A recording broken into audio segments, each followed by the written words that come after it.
Now, ladies and gentlemen, boys and girls, we ask you to please turn your attention to the area in front of the pitcher's mound here at Bethpage Ballpark. On this beautiful Friday night, a great way to kick off the weekend. I'm very proud and pleased to introduce to you Long Island Ducks on-field host. Here she is, here's Shannon Barry. Hello everyone and welcome to Bethpage Ballpark. The Long Island Ducks would like to give a big thanks for Petro Home Services for sponsoring tonight's game, the Petro Night here at the ballpark, and giving the first 1,500 fans who enter the game those property of LI Ducks t-shirts. Now also from Petro is our first pitch to Petro Home Services Account Executive Harold Destin. Harold, whenever you're ready, cheer on everyone.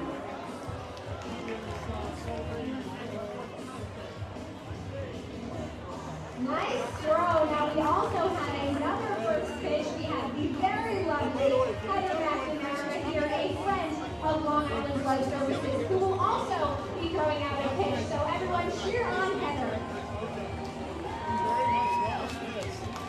Nice job, Heather. Now fans, just another reminder that the Long Island Ducks will be holding a blood drive tomorrow from 10 a.m. to 2:30. Now whoever donates blood will get 2 vouchers, but for 2 free tickets based on availability, so you don't want to miss it.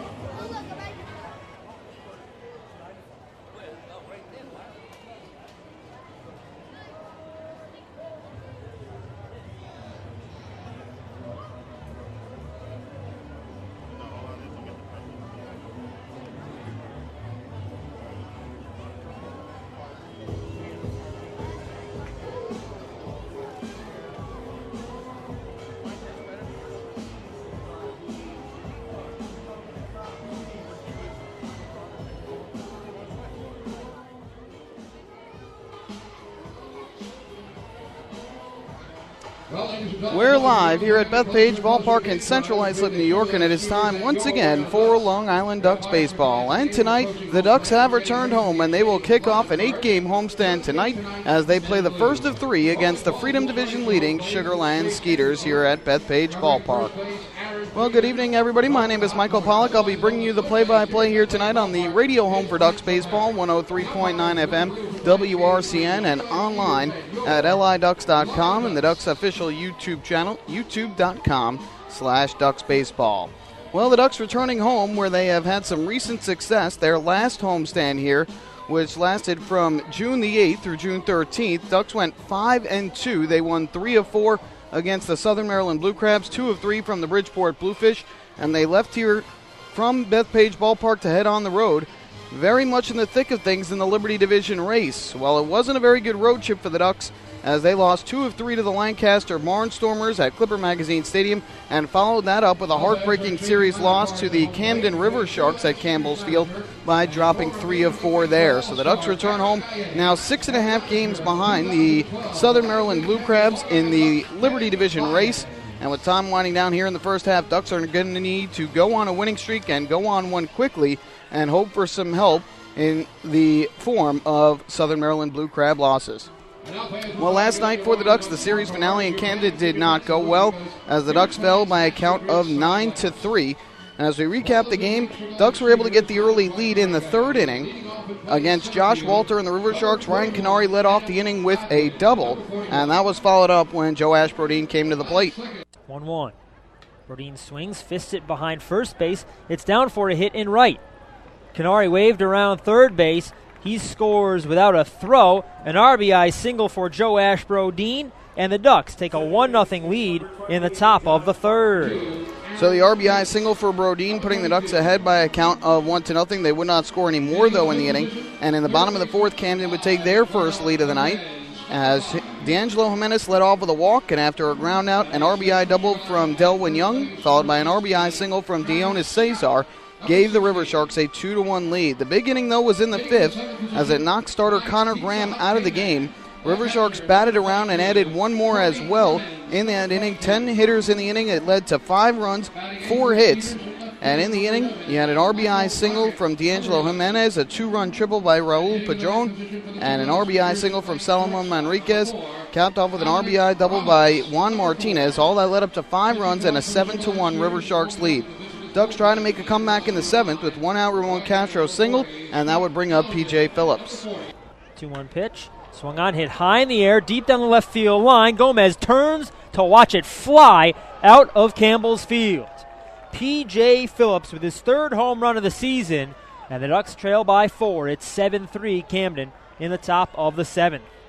Tom Felice on the call in Camden. That made it a 6-run game. Ducks, though, would get 2 more on with only 1 out, but could not score in the inning.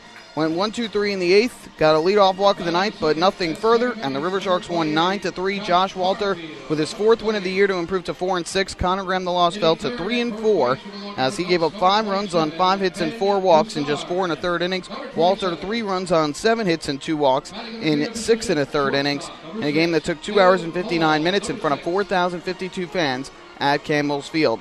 So that takes us to tonight, the opener of an 8-game homestand for the Ducks, the opener of a 3-game set between the Ducks and the Skeeters. When we get back, I sit down with the skipper, Ducks manager Kevin Baez, to talk about the recent road trip and the upcoming homestand. We'll be right back on the radio home for Ducks Baseball, 103.9 RCN.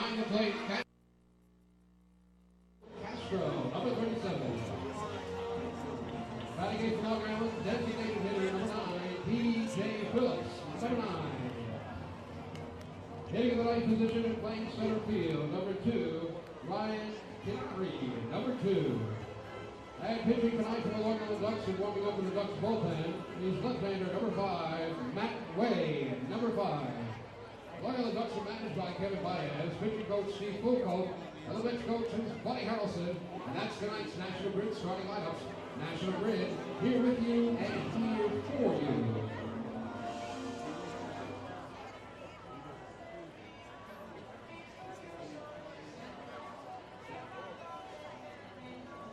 You know, fans all season long, the Long Island Ducks and P.C. Richard and Son are once again teaming up to bring How much time, Zach? P.C. Richard and Son, whistle player of the game. And at every home game, the Long Island Ducks player will be selected as the P.C. Richard and Son whistle player of the contest. If that player scores in tonight's game, one lucky fan will win a valuable gift certificate, courtesy of P.C. Richard and Son.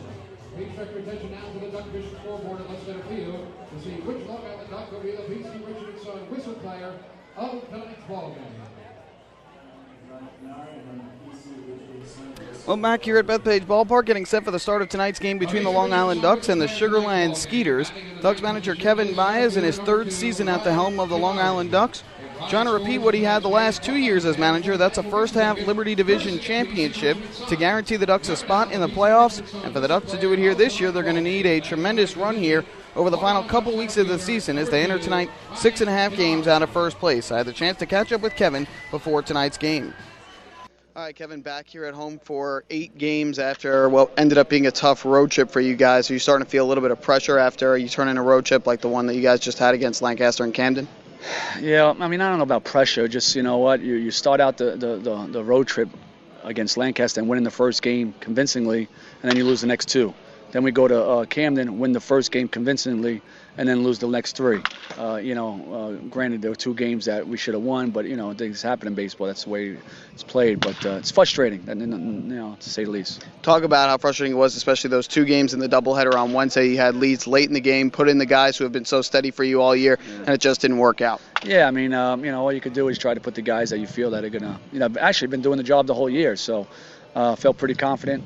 Just wasn't a good bounce of the ball for us. One thing that you guys did have a positive on the road trip, lots of games where you guys did put up some big run totals. You had some good starting pitching at points, especially from Dontrell Willis. Talk about some of the positives you guys had during that road trip. Yeah, our starting pitching was put us late into games, and that's what we asked for them, and that's what they did. And Dontrell pitched really well.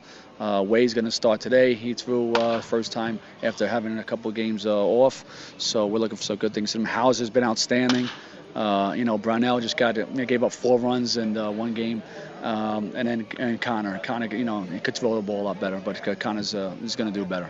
There's been obviously some changes in and out of the rotation. Let's talk about 2 of the guys coming back from injuries. Dontrell Willis, one of them. He's come back. He's had a couple nice starts since returning, especially that last time out before his recent game against Camden. And then you got Matt Way. who is pitching tonight, and as you mentioned, made his first outing back, his last time out on Sunday in Lancaster. Talk about what you've seen from the two of them since returning. Well, Dontrell, I mean, he's throwing the ball's coming free and easy out of his hand. In the beginning, the control issue was an issue, but he bared down and threw strikes and kept guys off balance all day and just pitched extremely well. Matt Way, his pitch count is going to be a little more up than it was previous games, so we're looking for some good things from him. Keeping the ball down, throwing strikes, and doing what he did. And then delve a little bit more into a couple of the guys who have now taken spots in the rotation. James Hauser has pitched very well so far. Yeah. Connor Graham, a little bit up, a little bit down. What have you seen from the two of them? Yeah, Hauser's been outstanding. There's no question about it. He takes the ball, throws strikes. He's deceptive. He keeps the guys off balance. He does what we see that he can do. So we're very, very pleased with him. And Connor, Connor has great stuff. Connor's just one of those things where he throws strikes, gets ahead of hitters. He's going to be dominant. And with him, it's just maybe an inning or two here and there. So we just need to work on that. And the bullpen, for the most part, has been equally stellar until the couple hiccups in Camden. Just talk about overall what you've seen from the bullpen as of late and how surprising it was for you to see them falter the way that they did. Yeah, with Neeson and Snell and Jarrett and Rosales, that's pretty much our core as far as our 6th, 7th, 8th, 9th inning guys. And they've been pitching outstanding for us all year. So, they had one of those things where it just didn't happen those days. But I'll definitely be confident in giving them the ball. Well, you guys are back home now, obviously a place that's friendly to you guys, at a place that you guys were just recently successful when you went 5-2 against a couple of division rivals your last time here. Talk about how important it's going to be to defend your home turf here in this 8-game homestand. Well, it's always exciting, and we always like coming here and playing in front of our home fans. They're knowledgeable, they root us on, just getting in the home comforts, as you say. So, we're looking forward to a good homestand. Talk about here tonight. You got the Sugarland Skeeters in town. First time you faced them since the opening homestand of the season here at Bethpage Ballpark. A little bit of a different team, couple new guys that are in there. Some guys have gotten signed. What do you expect, and what have you seen from the Sugarland Skeeters so far? Yeah, you know what? They lost some guys, but you know what? They still keep on trucking. They're playing well. They're winning ball games. So I do know their pitching is what kept them in most of the games, and they still have that good pitching in the starters and the bullpen. So, the guys they brought in are quality players as well. One of those former players that was brought in, a former Duck, Reed Gorecki. Talk about what your reaction was when you saw Reed Gorecki signing over with the Skeeters. Yeah, Reed, he's a good player. Now he's getting a chance to play with them. He's excited. We're excited for him. Hopefully he just doesn't do well against us. But good kid, and we wish him the best. And finally, Scott Ellerton on the mound tonight for the Skeeters. You guys hit him pretty well the first time and only time you faced him in Sugarland during the opening series. What's the scouting report on him tonight? Well, he's a big league guy. He pitched many years in the big leagues, and he knows how to pitch, obviously. Last time we faced him was his first start, so I'm sure he made some adjustments. We're going to have to make some adjustments along. All right, Kevin. Well, thanks so much. Best of luck here in the homestand. Thank you, Mike. So that is Ducks manager Kevin Byers previewing this homestand, talking about the recent road trip for the Ducks, and Long Island looking to get on a winning way right away, as they need to pick up some wins and put together a nice winning streak if they want to have a shot at the first half Liberty Division Championship. We'll take a break. When we come back, the starting lineups and first pitch of tonight's game between the Ducks and the Skeeters here on the radio home for Ducks Baseball, 103.9 RCN.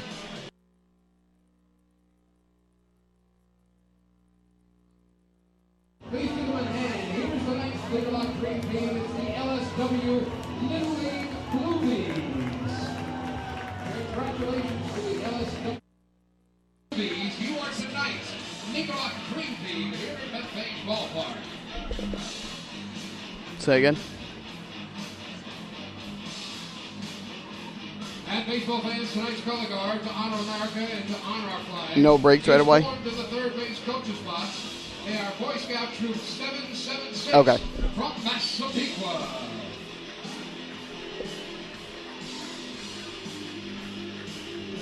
And now, baseball fans, we ask you to please rise and remove your hats and caps. And veterans, we ask you to salute. Here's the William Floyd Elementary School, who will lead us in the singing of our national anthem.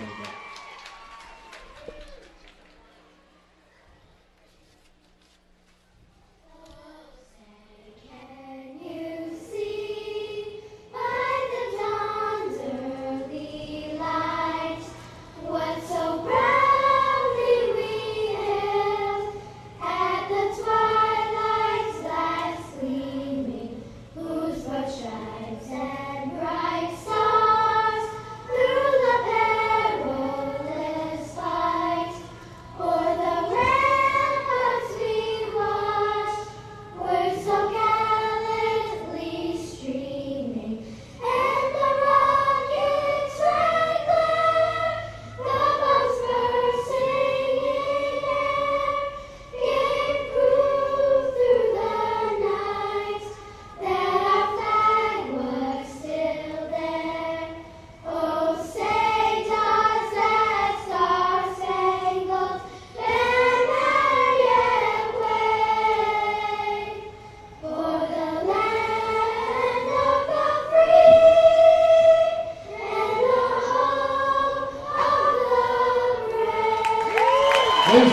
terrific job with our national anthem here tonight by the William Floyd Elementary School on a gorgeous Friday evening for baseball. They were joined on the field by the Dream Team tonight, the LSW Little League Bluebies, as well as the color guard over at third base, Boy Scout Troop 776. There was also a pregame performance here tonight by Dance Boulevard.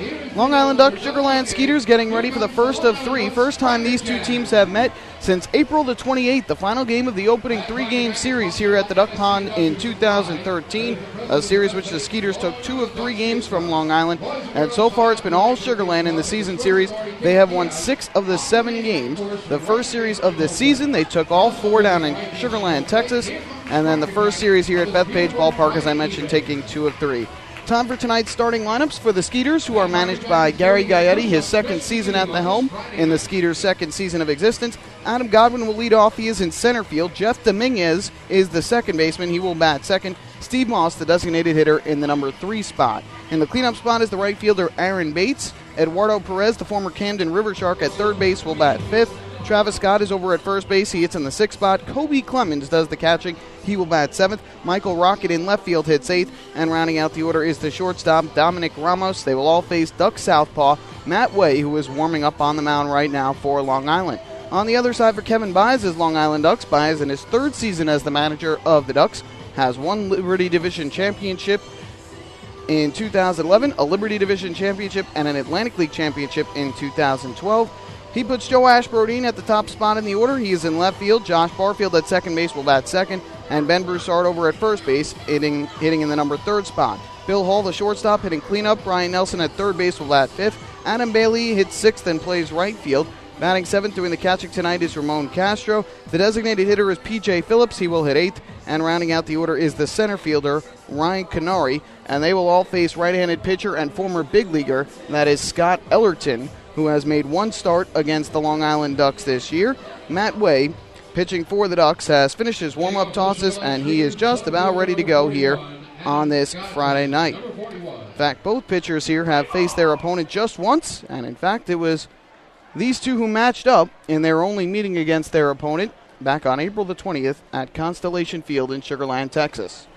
Well, we're ready to go as Matt Way steps up onto the rubber. Adam Godwin steps into the right-handed batter's box.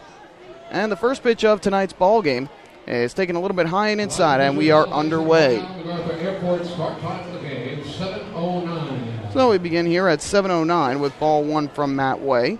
The left-hander working out of the windup, and his 1-0 is hit in the air foul first base side. Out into the crowd, and the count 1-1. As Bob Otone, the PA announcer, puts it, a very lovely 73 degrees, and it really is a gorgeous Friday night for baseball here at the Duck Pond. 1-1. On the ground, left side, the shortstop Bill Hall backhands, throws to first, low, scooped out of the dirt by Ben Broussard. And there's one away here in the top of the first inning. Defensively for Long Island, Joe Ashbrodine is out in left field, Ryan Canary in center, and Adam Bailey is around in right. On the infield from left to right, it's Brian Nelson at third, Bill Hall the shortstop. You've got Josh Barfield at second and Ben Broussard around at first. Ramon Castro doing the catching behind home plate. And on the mound is the left-hander Matt Way. First pitch coming from the left-hander. And it is taken for a called strike on the inside corner. Good fastball. Jeff Dominguez, the batter, second baseman, did not play in either of the first 2 meetings, first 2 series of the year between these two teams. Fairly recent signing by Sugarland. Here he swings and misses at a nasty changeup. And the count quickly, 0-2. Dominguez hitting just .250 this year, 13 for 52. He's got a home run and 8 runs batted in. 0-2 pitch on the way. And that's low and outside, 1 ball and 2 strikes. Ducks in their home white pinstripe jerseys with the orange lettering on the front, green number on the front and the back. Waves 1-2. Inside corner, a called strike 3. Good fastball pinning the inside edge. First strikeout of the night for Way. And quickly 2 men down here in the top of the first. Sugarland in their road gray jerseys. Navy blue lettering and numbering on the front. Says Sugarland across the chest. Navy blue number with the yellow outline on the back and the flag of Texas on the right sleeve. First pitch here to Steve Moss, swung on and foul tipped into the glove of Ramon Castro. That's strike 1. Moss, a longtime Atlantic leaguer, formerly with the Bluefish, now in his second year with the Sugarland Skeeters. 0-1 from Way. That's fisted in the air to right field shallow. Coming on is Adam Bailey, and he makes the running catch to retire the side in order. So a strong start from Matt Way here in the first as he sets the Skeeters down 1-2-3. And we will head to the bottom half of inning number 1. It's the Skeeters nothing, and the Ducks come in to bat here on the radio home for Ducks baseball. 103.9 RCN. We're going to keep things here, actually, at Bethpage Ballpark in between innings. And again, for the Ducks, this is a point in their season where they really need to find a way to get some wins together. This recent road trip was a big point for them in the season, facing a couple teams who had been struggling somewhat this year. Lancaster, who's been teetering around 500 all season long in last place in the Freedom Division, and the Camden River Sharks, who were really struggling and in last place in the Liberty Division.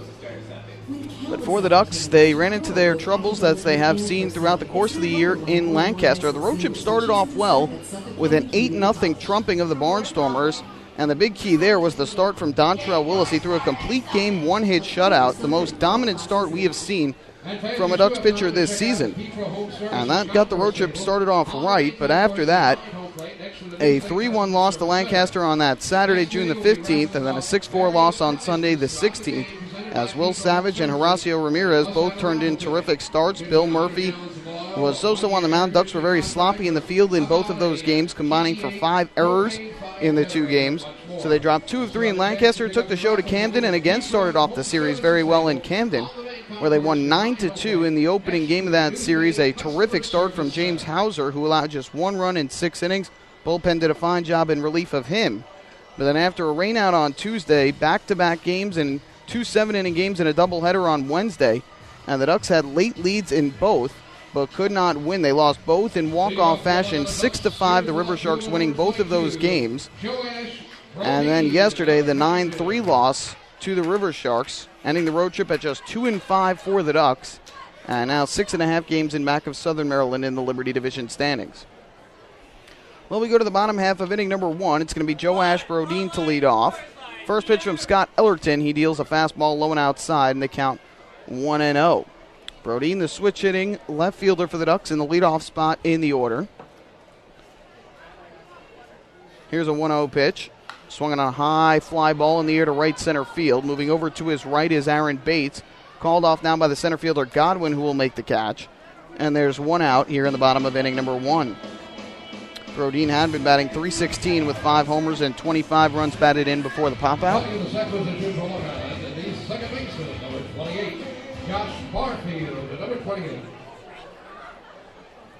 So with 1 away, that brings up the second baseman Josh Barfield batting in the number 2 spot in the order for the Ducks.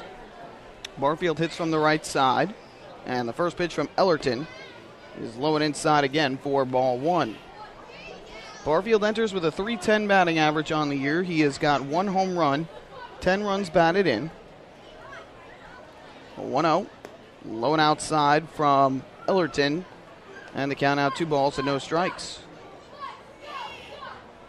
Ellerton making his second start of the year against the Ducks. Enters today 4-4 overall on the season, a 4.01 earned run average. 2-0 swung on and fouled off behind the plate, upstairs and out of play. And the count is now 2-1. So we mentioned the ERA and the record. This is his 12th start of the year for Ellerton. 65 hits and 58 in the 3rd innings. 20 walks, just 24 strikeouts on the year. Up and inside here to Barfield, who is now ahead in the count. 3 balls and 1 strike. Ducks trying to get the first base runner of the ball game on with Ben Broussard waiting on deck. Ellerton gets the sign from Kobe Clemens. 3-1. Swung and hit high in the air, deep to left field. Going back is the left fielder Rocket at the warning track at the wall. He looks up, and you can forget it. A solo home run to left field for Josh Barfield. His 2nd home run of the year and first at Bethpage Ballpark. The Ducks strike first, and they lead it 1-0 here in the bottom of the 1st inning.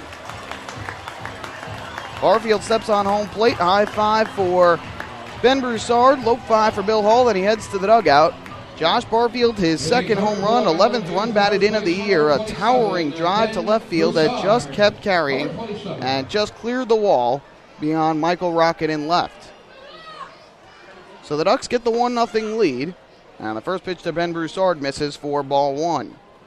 Well, for the Ducks, they have now hit 55 home runs as a team here in 2013. 1-0 here to Broussard is taken for a ball. And it's now 2-0. The Ducks hit 100 home runs this year. They will have met the Chappie's Home Run Challenge, and Chappie's Funeral Homes will donate $5,000 to the Quacker Jack Foundation. Ducks well on their way to matching that 100 home run total. Here Broussard lines one in a right field. That's a base hit. So back-to-back one-out hits for the Ducks, a homer and a single. And Broussard is at first with only one out. Prior to that base hit, Broussard had been hitting .327, 6 home runs, 17 runs batted in. Bill Hall, number 6. So the runner at first and one out. That'll bring up the cleanup hitter. That's the shortstop, Bill Hall. He will bat from the right side as he digs in at the back end of the batter's box with his right cleat.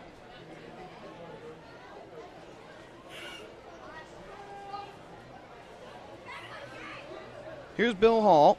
Ellerton working out of the stretch. And the first pitch is taken low for ball 1.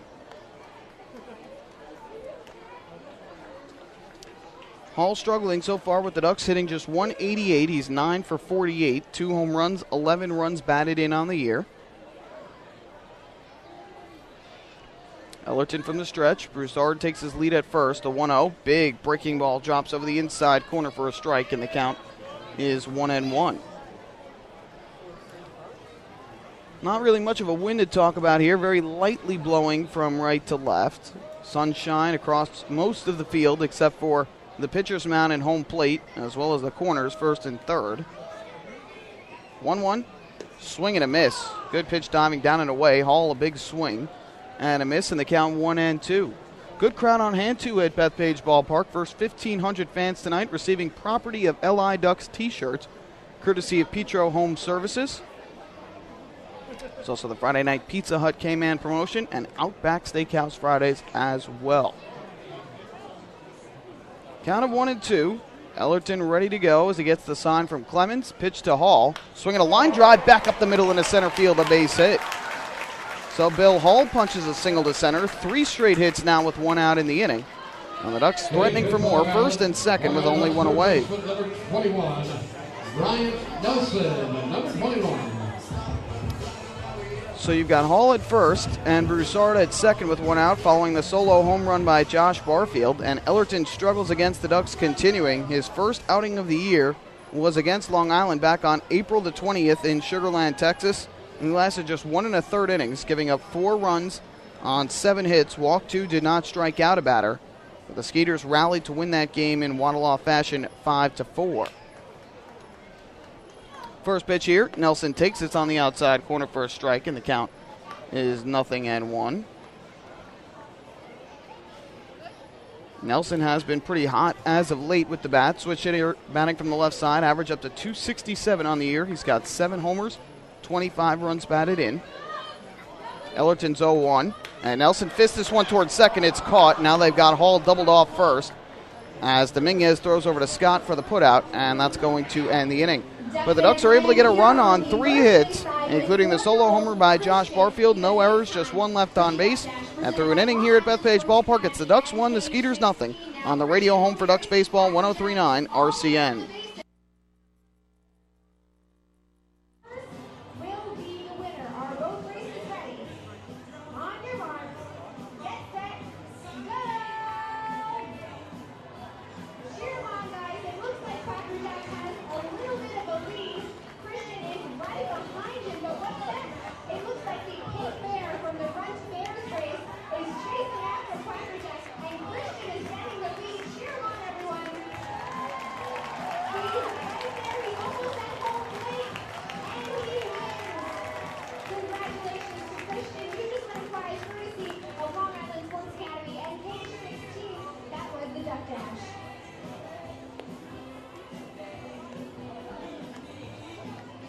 And baseball fans, it's time to announce our first winner, courtesy of Petro Home Services.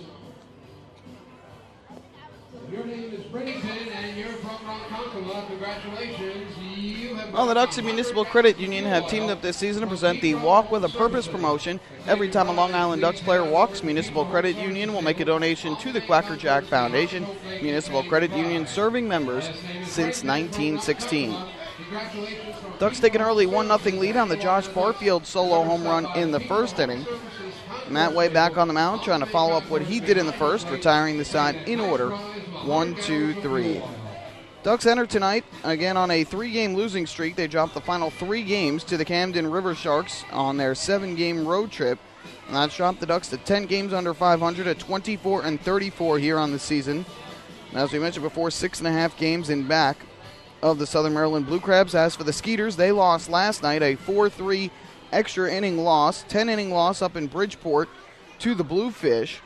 And with that loss, Skeeters fell to 41-18 and lost the game on the Somerset Patriots, so they are now 2.5 games ahead of the Patriots in the Freedom Division standings. And Sugar Land, who has basically led wire to wire for the most part in the Freedom Division standings, trying to hang on to that lead and earn their first postseason berth in franchise history in just their second year of existence. Well, it'll be the right fielder Aaron Bates who will lead things off for Sugar Land here in the top of inning number 2. Matt Way from the windup, and his first pitch of the second is taken low for ball 1. Bates enters hitting .324 on the season, 3 home runs, 20 runs batted in. Good averages among the 3-4 hitters, both had an identical .324 in the order for Sugar Land. And here Bates takes a changeup on the outside corner, and the count even up at 1-1. Bates hits from the right side. Third baseman Brian Nelson plays closer to the line with the righty hitter at the plate. Second baseman Barfield shaded up the middle. 1-1. Low and inside taken by Bates. And it's now 2 balls and 1 strike on the Skeeter right fielder. He'll be followed by Eduardo Perez and Travis Scott here in this second inning. 2-1. Swinging a line drive in the air to right center field. Long run for the right fielder Bailey. He's not going to catch it. It is 1 hop and off the wall. Bailey will fire it back in, and cruising in at second safely with a double is Aaron Bates, first hit and first base runner of the day for Sugar Land. So Bates showing his opposite field power as he picks up his 14th double of the year, which leads the Skeeters. And Sugar Land immediately threatening to try and tie up this ball game. That's going to bring up the third baseman, Eduardo Perez. Switch hitter batting from the right side, and Perez playing in just his 4th game with the Sugar Land Skeeters after getting traded to Sugar Land a little less than a week ago. First pitch on the way, and Perez will take on the inside corner for strike 1. River Sharks were down in Sugar Land playing the Skeeters before they came home to face the Ducks, and after the final game of that series, Perez just stayed in Sugar Land with the Skeeters before they made the trip to Bridgeport. This one is low for a ball to even the count at 1-1. The River Sharks traded him to the Skeeters for future considerations. And so far, Perez just 1 for 3 with a run scored, a walk, and 3 strikeouts as a member of Sugar Land. 1-1. Swinging a tapper foul at home plate.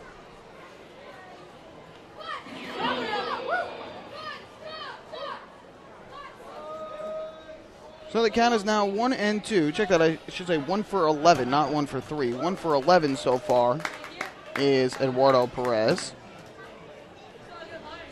And the 1-2 here, a check swing foul ball at home plate. Just caught a piece to stay alive. We'll do it once again at 1-2. Combined with his totals with the River Sharks, setting .218 this year, 3 home runs, 16 runs batted in.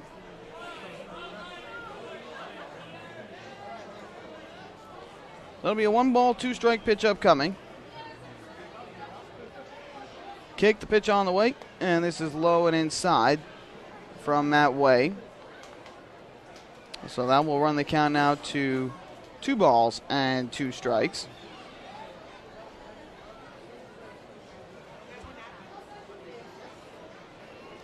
Way looks back at the runner at second.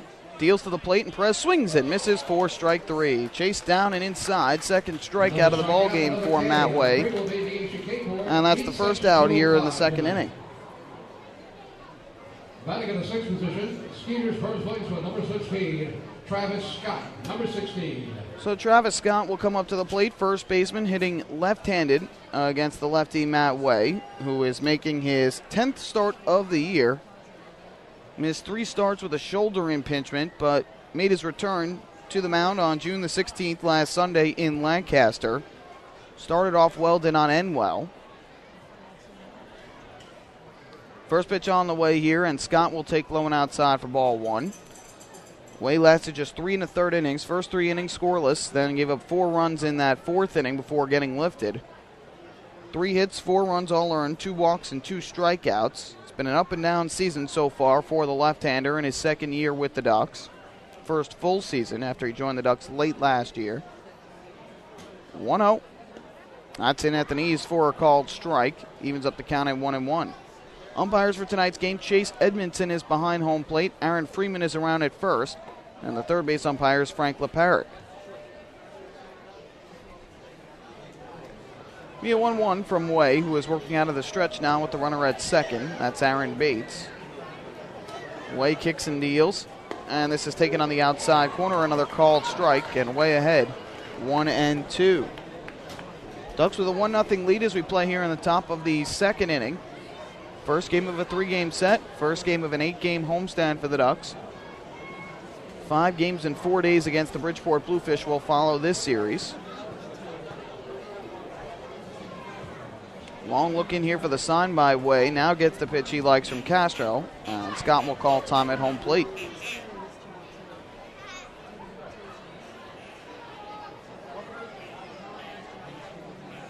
Travis Scott awaits as he waves the bat at the plate. Way looks in again, now is ready to go. Here's the 1-2. And this one is swung on and lifted down the left field line, slicing foul and out of play. Into the seats down the left field line. The count stays at a ball and 2 strikes. Way's last full start before the shoulder impingement was on May the 26th. Here against Southern Maryland, allowed 6 runs but was not helped out by his defense as just 2 of those 6 runs were earned. Gave up 6 hits, 2 walks, struck out 6 in 7 innings in a 9-2 defeat. 1-2, swinging a ground ball towards second. Moving to his right is Barfield. Fields and throws to first in time for the out. Bates will cross over to third. And now a runner at third for Sugar Land with 2 away, and that will bring up Kobe Clemens. Pizza Hut K-Man, catcher number 22, Kobe Clemens, number 22. So that'll bring Kobe Clemens to the plate, catcher and 7 batter for Sugar Land, who will hit from the right side. He is the Pizza Hut K-Man tonight. What does that mean if you're unfamiliar with the Pizza Hut K-Man? Well, if Kobe Clemens strikes out in this ball game, every fan is going to get to win an order of free breadsticks here tonight. First pitch from Way is a called strike. Fans can redeem their game ticket for an order of free breadsticks at a participating Pizza Hut location. Count of 0-1 here on Clemens, who is struggling mightily this year after getting off to a hot start. And the 0-1. Fouled, nubbed actually up the first base line. It stays fair. Broussard will field, and he will tag Clemens on the way by. Good play by Ben Broussard, and that is the final out of the second inning. So a nice job by Matt Way to work around the leadoff double. No runs a hit and 1 man left on base. We go to the bottom of the second inning. 1-0 Ducks on the radio home for Long Island Ducks baseball, 103.9 RCN.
Back here at Bethpage Ballpark, we go to the bottom half of the second inning. 1-0, the Ducks lead it over the Sugarland Skeeters. Time for the Ducks injury report, which is brought to you by Island Shore Physical Therapy, the official therapist of the Long Island Ducks. Well, recapping some of the recent injuries, guys out on the inactive list. Ray Navarrete, he is out with plantar fasciitis, will not return until early in the second half. Ryan Strebe is also out with a wrist injury, should be returning to the Ducks very soon and beginning his comeback trail, and should join the Ducks in about a week and a half to 2 weeks or so, according to Ducks manager Kevin Baez. Dan Lyons has been out dealing with a foot injury, but Lyons is expected to return to the lineup tomorrow, according to Kevin, saying he should be good to go soon, hopefully tomorrow.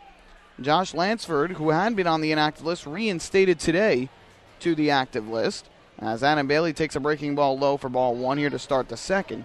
But a new addition to the inactive list was TJ Hose, who suffered a groin injury yesterday in the series finale in Camden, and he is day-to-day with that groin strain. As this pitch misses outside for ball two. So with Lansford feeling much better with the hand injury and Hose out at least a couple days, not the premises for the move to put Hose on the inactive list and activate Lansford. Outside again here to Bailey, who is now ahead in the count, 3 balls and no strikes. Bailey at 248 on the year, struggling a little bit after he had gotten red hot. 7 homers, though, and 26 runs batted in. 3-0. That catches the outside corner for strike one. Lefty batter against the righty pitcher is Scott Ellerton. Was fortunate to get out of further trouble in that first inning with the line-out double play off the bat of Nelson. 3-1. And Bailey will swing and foul it up over our head and out of play behind home plate into the club level. And the count now full at 3-2.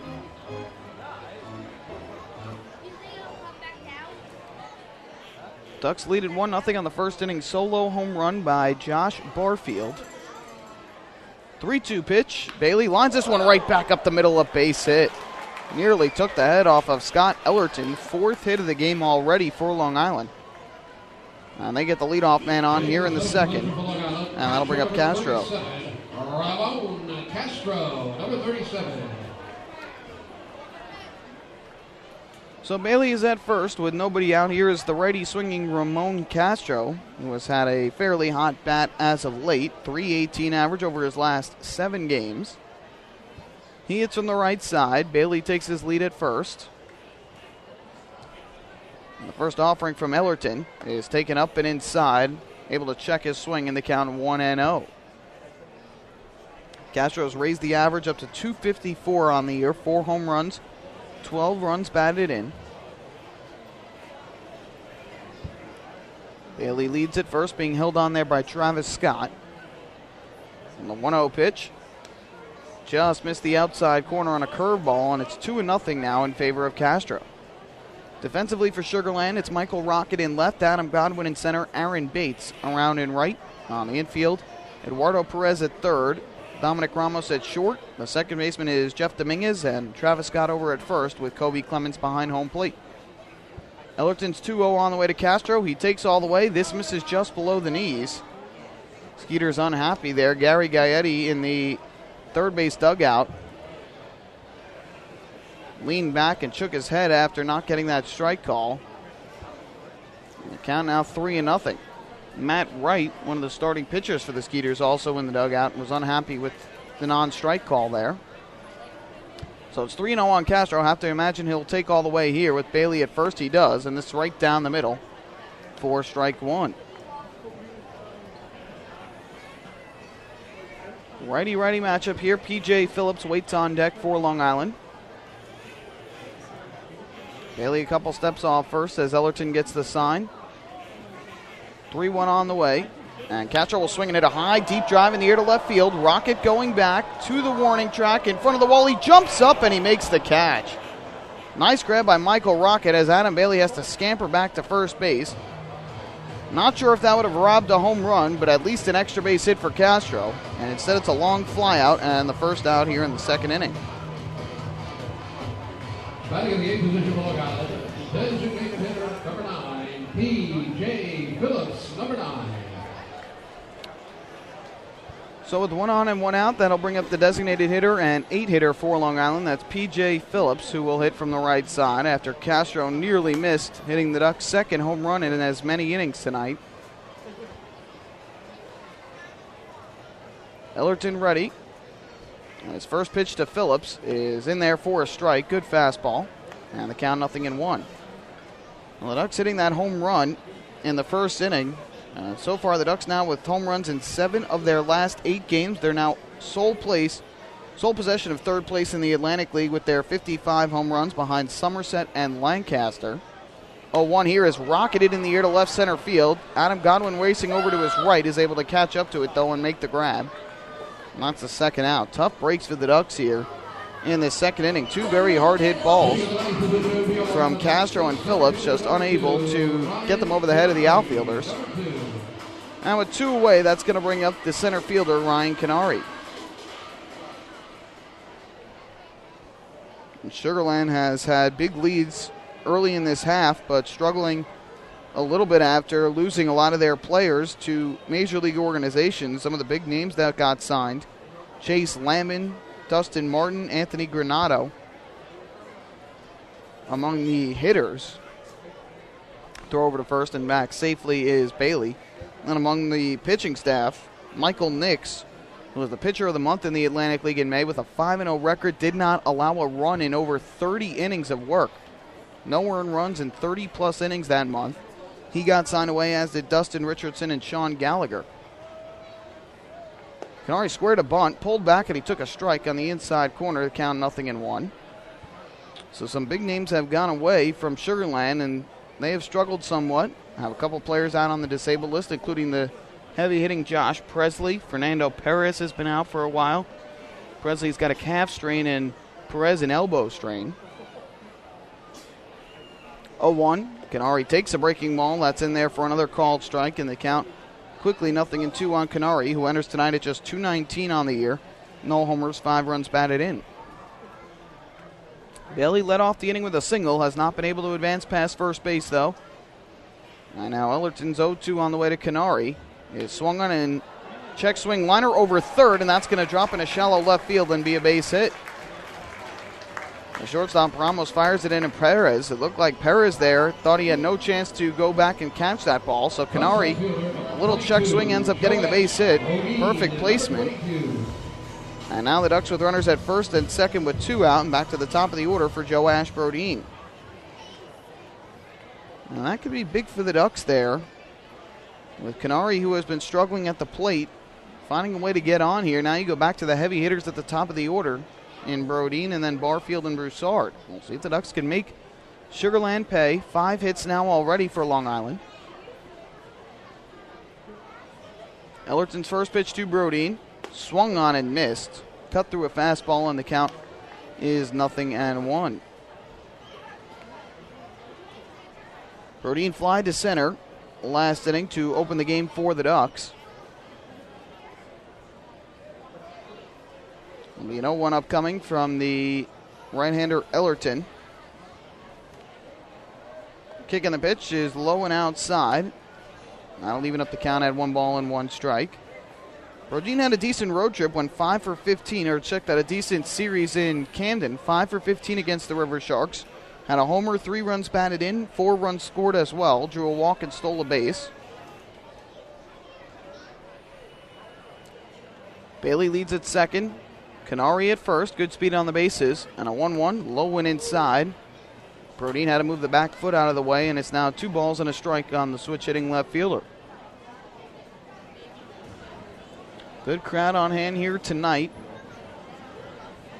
Should be a great weekend weather-wise and a great weekend for Ducks baseball. Fireworks tomorrow night and the Sunday Family Fun Day and the series finale on Sunday afternoon. 2 on, 2 out, 2-1 pitch. That catches the outside corner. Nice offering there from Ellerton. And that will even up the count at 2-2. Ducks trying to add to their 1-0 lead.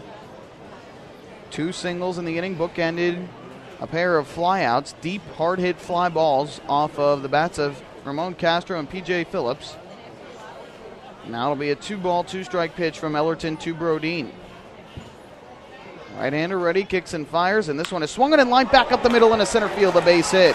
Bailey around third, he's going to try and score. Godwin fakes the throw home, now throws back to second, and Canary gets back in there safely. It's an RBI single for Joe Ashbrodine. The Ducks lead it 2-0 here in the second.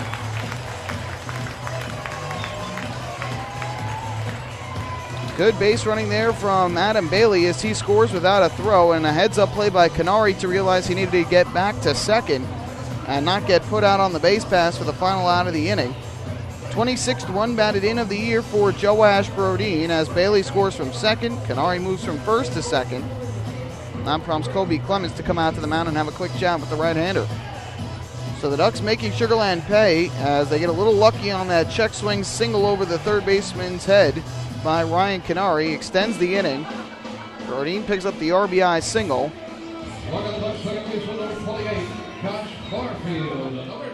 And that's going to pass the baton now here to Josh Barfield, who put the Ducks on the board last inning with a solo home run over the left field wall.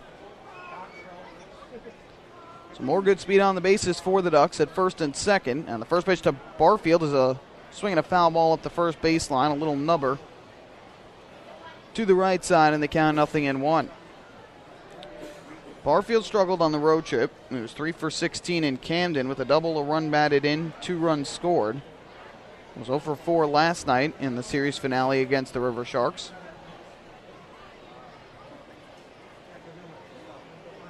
Ellerton gets the sign. Runners take their lead. And the 0-1. Barfield pops this one up behind second base. Going out as the second baseman Dominguez gives way to the right fielder Bates, who will make the catch. And that will retire the side. But the Ducks pick up another run on 3 more hits, now have 6 in the game. No errors, 2 runners left on base. And we have played 2 innings tonight here at Bethpage Ballpark. It's now the Ducks 2 and the Skeeters nothing on the radio home for Ducks Baseball, 103.9 RCN.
We are back here at Bethpage Ballpark. We take this game to the 3rd inning, and it's time for tonight's 3rd inning trivia, which is brought to you by Carvel. Carvel celebrating more than 75 years of making people happy. Well, we mentioned Josh Barfield earlier tonight. He hit his 2nd home run of the season and first here at Bethpage Ballpark. His first one came on May the 6th of this year in a 5-3 win in Lancaster against the Barnstormers. And we want to know who was the pitcher that Josh Barfield hit a home run off of. So we'll let you think about it, and we will give you the answer in the bottom half of this 3rd inning. Again, a 5-3 win in Lancaster against the Barnstormers. Josh Barfield did his first home run of the year, his only one before tonight. Who was the pitcher he took deep? So we'll let you think about it. We'll give you the answer in the bottom of the inning. Here in the 3rd, Skeeters will send them 8, 9, and 1 in their order. It'll be Michael Rocket to lead off. And he'll be followed by Dominic Ramos and Adam Godwin. First pitch on the way. Rocket swings, grounds one to first. Nice grab there by Broussard. Flips to Way, race to the bag, and Way just beat a sliding Michael Rocket at first for the putout. Nice job by Way to get over there. That is a tough play for a left-hander to make as he falls off to the third base side of the mound, and Rocket has a good amount of speed running up the first base line, but Broussard made a nice play on the hard ground ball. Flipped away, who beat him in the foot race to the bag, and that's the first out here in the 3rd.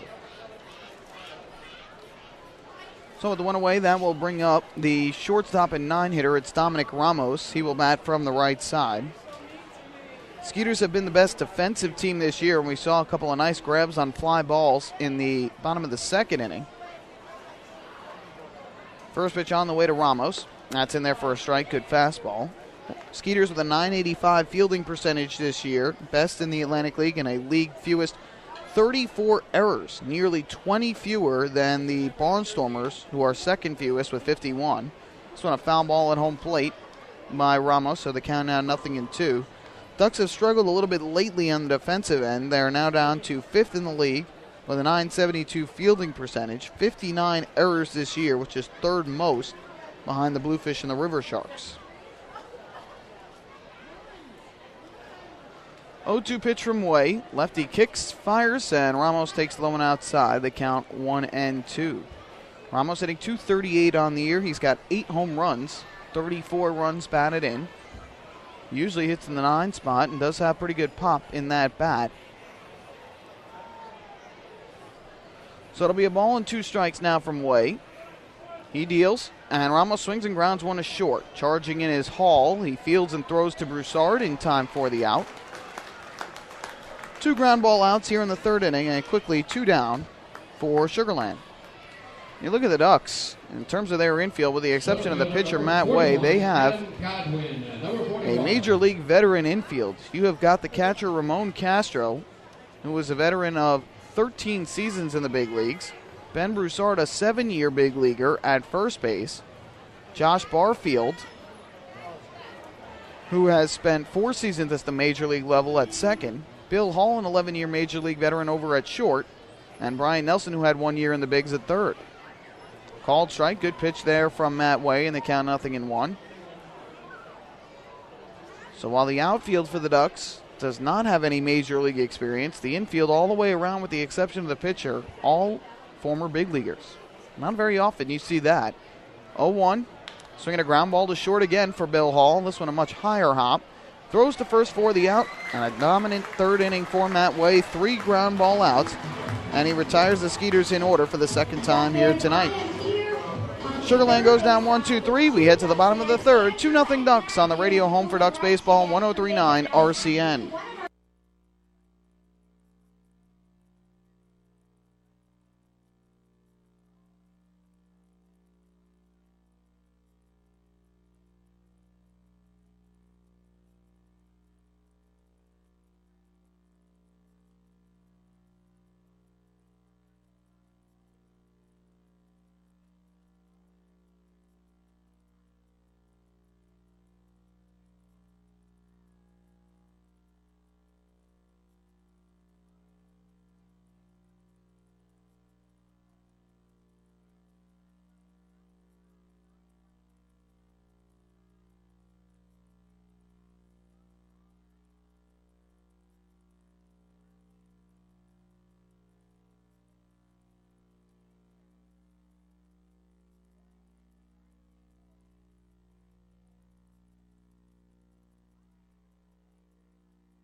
We head to the bottom of the 3rd inning here at Bethpage Ballpark. It's a 2-0 lead for the Ducks. Single runs in the 1st and 2nd.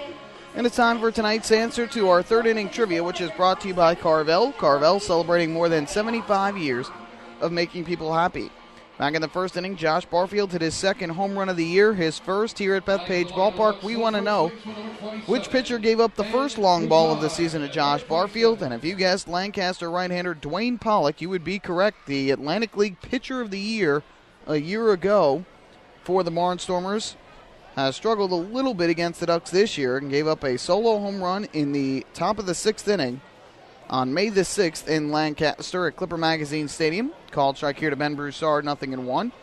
A solo home run for Josh Barfield, part of a 5-3 Ducks win over Lancaster. Broussard hits from the left side, singled his first time up, and here he rockets one into right field again, and that's going to get down for a base hit. Bates over to cut it off in the gap, and Ben Broussard 2 for 2 in 2 at-bats tonight, as he has a pair of singles, and for the 2nd straight inning, Ducks get the leadoff man on. So up to the cleanup spot in the order now for the Ducks. It is the shortstop Bill Hall, who also picked up a base hit in his first at-bat. 11th multi-hit game of the year for Ben Broussard. And his 7th two-hit game thus far. So he's at first, does not have great speed, and Ellerton will have to work out of the stretch once again. First pitch from the right-hander to Hall, misses outside, and the count 1-0. Ellerton's last time out on the mound, that came back on June the 16th as well. And that was against Camden in Sugar Land, Texas. And he picked up his 4th win of the season in that start. As Hall here cranks one in the air deep left field. Rocket will turn and watch it fly. You can forget it. A mammoth 2-run home run out to left field that clears both fences from Bill Hall. His 3rd home run of the season, all of which have come here at the Duck Pond. And it's all Long Island. They lead it 4-0 here in the bottom of the 3rd inning. My, what a drive for Bill Hall. Got one up in the zone and did not miss it at all. Crushed it out to left field. 3rd home run, 12th and 13th runs batted in of the season. Now the Ducks with a 4-run lead here over Sugar Land. Bryant Nelson, number 21. Home run number 56 on the season for the Ducks. 2nd of the night. Now that brings up Brian Nelson. Nelson will take the first pitch for a strike on the outside corner. If the Ducks hit 100 home runs this season, they will have met the Chappie's Home Run Challenge. Chappie's Funeral Homes will donate $5,000 to the Quacker Jack Foundation. 0-1 to Nelson. Outside for a ball. That evens the count at 1 ball and 1 strike. Ducks did not go deep against Ellerton the first time they faced him, despite hitting him very hard in that 5-4 defeat. This one a high fly ball in the air to center field. Pretty well hit, but playable for Godwin. He moves back and will make the catch. Nelson retired for the 2nd time tonight. He's now 0 for 2. That's the first out here in the 3rd. Anyway, Ellerton's last time out, he went 5 2/3 innings against Camden. 1 run, 7 hits, walked 3, and struck out 2. Again, he does not strike out many. His most in a game this year is 4. He's done that twice. May 21st at York and June 10th against Camden. In fact, he pitched both games of the 6-game set, 2 of the 6 games against Camden. This one a called strike in the count 0-1. Actually pitched very well in both games. The first start, which was on a 5-2 loss, gave up 2 runs on 6 hits in 6 innings, a walk and 4 strikeouts. 0-1 to Bailey. Outside, evens the count at 1-1. Bailey singled to center and scored last inning. He was the leadoff man in the inning. Ducks with 8 hits already in the game. We are in the bottom of the 3rd inning with just 1 out. And this one is low and inside. 2 balls and a strike now on the lefty swinging Bailey. So a good start for the Ducks here tonight in support of Matt Way. They have put some early runs on the board. Way has looked strong so far for the first 3 innings. 2-1. Bailey takes Way outside. Ellerton just having trouble finding the plate here a little bit. And when he has found the plate, Ducks have hit the ball hard. The count is now 3-1. You just get an early sense Ducks are not happy with how the road trip ended. 3 straight losses against the Camden River Sharks. 3-1. Bailey takes. That's low and outside for ball 4. First walk of the day allowed by Scott Ellerton. And it's our first Municipal Credit Union walk with a purpose. Every time a Ducks batter walks, the Quacker Jack Foundation wins.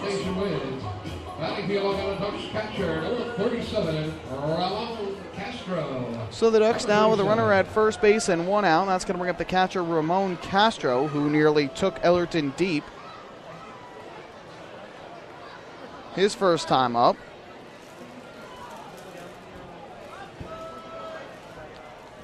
First pitch from Ellerton to Castro. And this is low and outside, gets past the catcher, Kobe Clemens. It goes all the way back to the backstop, and on the wild pitch, Adam Bailey will move down to second. So that'll get the Ducks a runner in scoring position. As Ellerton missed badly low in the zone, and it scooted past Kobe Clemens, the catcher for Sugar Land. So Bailey now down at second base with only 1 away.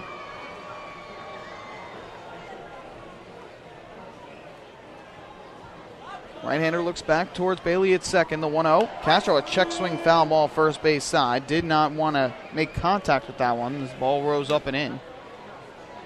But it is a foul ball, the count 1-1. This is the Ducks' first multi-home run game since June 17th. That was on Monday in Camden when they hit 3 home runs. Perales, Broussard, and Castro all went deep. Ducks have now gone deep in 6 straight games. And a 1-1. Crushed in the air, deep left field. Rocket going back at the warning track. He looks up. You can forget it. This time, Castro won't miss. A 2-run home run to left field. 3rd homer of the night and 2nd of the inning for the Ducks. And they have run their lead to 6. It is 6-0 Long Island here in the bottom of the 3rd. Well, Scott Ellerton leaving too many off-speed pitches up in the zone. And Castro with the 2-run home run, 2nd 2-run shot of the inning. And that brings Gary Gaetti out of the mound. And this could signal an early end here for the right-hander Ellerton. That was a bullet off the bat of Ramon Castro, who nearly took a towering drive over the wall last inning in left field, but it ended up getting caught at the wall by Michael Rocket, who made a little jump to make the catch. But here, a line drive bullet that hits off the second wall in left. 3 home runs in the ball game for Long Island. And this is the Ducks' first 3 home run game at home this year. Their previous high was 2, which they've done a couple times, most recently on June 8th in Game 1 of a doubleheader against Southern Maryland. But this is the first time this year at home that the Ducks have hit 3 home runs in one game. The Ducks now with 57 home runs on the year, and if they hit 100, they will have met the Chappie's Home Run Challenge, and Chappie's Funeral Homes will donate $5,000 to the Quacker Jack Foundation. So it's a 6-0 Ducks lead. Conversation is over. That brings up P.J. Phillips, who takes the first pitch for a ball and the count 1-0. Phillips hit one well his first time up in a left center field, but it hung up long enough for Adam Godwin to make the catch. 1-0. Swing and a miss. Good curveball diving down and away from Ellerton. And the count is 1-1. So in just 2 1/3 innings so far, Ellerton has allowed 9 hits, 6 runs, 3 home runs. And it's been all Ducks so far here tonight, delighting the home crowd, which has filled in nicely here on this Friday night. This one a line drive deep in the air to left field, going back at the wall, and you can forget it!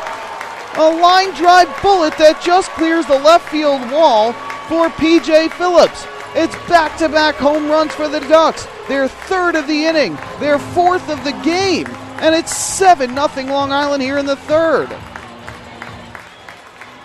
Didn't think that ball had any chance of getting out, and it just hung up there long enough to clear the yellow line in left. For Phillips, it's his 4th home run of the year, 3rd homer of the inning for the Ducks, and it's now a 7-run lead. My goodness, the ball is flying here on this Friday night. First pitch to Ryan Canary is taken low, and the count 1-0. Almost looks like batting practice out there for the Ducks, the way they are launching baseballs off of Scott Ellerton. 7 runs, 10 hits, and we're only in the 3rd inning. 1-0. Canary pops this one up. Shortstop Ramos making the call and will make the catch in shallow left center. And Canary is retired. He is now 1 for 2 tonight. 2 away here in the 3rd. Ducks left fielder number 22, Joash Brodeen, and number 22. That's going to bring Joash Brodeen to the plate. He is the 8th man to come to the plate here in this 3rd inning. 5 runs, 4 hits have scored for the Ducks. And they have now opened up a 7-run lead against the Skeeters. First pitch to Brodeen, popped in the air, foul, third base side, long run for Perez, racing on the warning track, reaches up and makes a terrific over-the-shoulder catch down the third base line for the final out of the 3rd inning. But the Ducks put a huge crooked number on the scoreboard. They sent 8 men to the plate. They get 5 runs on 4 hits, including 3 home runs. Bill Hall a 2-run shot, Ramon Castro a 2-run shot, P.J. Phillips a solo homer. And after 3 innings of play tonight, it's 7-0 Ducks on the radio home for Ducks Baseball, 103.9 RCN.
Wiley of Broad Channel, New York. That's Kathleen Wiley of Broad Channel, New York. All Ducks here on this Friday night. 7-0 Long Island leads it after 3 innings of play. And as we go to the 4th inning, Matt Way back on the mound. He has allowed just 1 hit so far. That's the only base runner of the game for Sugarland. A leadoff double to right by Aaron Bates in the second. Aside from that, nothing else for Sugarland. The complete opposite has been the case for the Ducks as Way delivers a first pitch strike. Ducks with 10 hits through the first 3 innings, 4 home runs, 2 solo shots, 2 two-run homers, the first 4 home run game of the year for Long Island. So Dominguez, who struck out looking his first time up, steps out of the box and now will get back in. Be an 0-1 from Way. Left-hander kicks and fires, and this one is swung and grounded to the right side. That is going to sneak through. Nope, diving stop by Barfield, but he doesn't have a play. As Dominguez beats it out, it's going to be a base hit. Good try by Barfield to stop it, but no chance of getting Dominguez at first. I thought Broussard might have had a chance to go and get it, but it would have been a tough play anyway with Way falling off to the third base side. So Broussard got to first in case Barfield was able to get to the ball. Could not, though. Second hit of the game for Sugarland. And that brings up the DH, Steve Moss. First pitch on the way. And this is taken downstairs for ball 1 by Moss, who flied to right in his first at-bat. A low liner. Adam Bailey raced in to catch. Ducks have good speed in their outfield, specifically Adam Bailey in right, Joe Ashbrodine in left, and Ryan Canary in center. 1-0. That just missed the inside corner. Good offering there from Way. Doesn't get the call.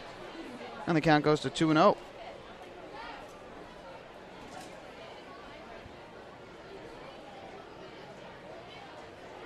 Left-hander gets the sign, kicks and deals. Swing and a miss. Might have caught a piece of it, but he chased through a pitch diving down in the zone. Count now 2-1 on Moss, who had been on the disabled list with a hamstring injury, but was reactivated yesterday up in Bridgeport. And in the game against the Bluefish, his former team, Moss went 1 for 4 with a run scored. Here he takes on the outside corner. Good changeup from Way, and the count now even at 2 balls and 2 strikes.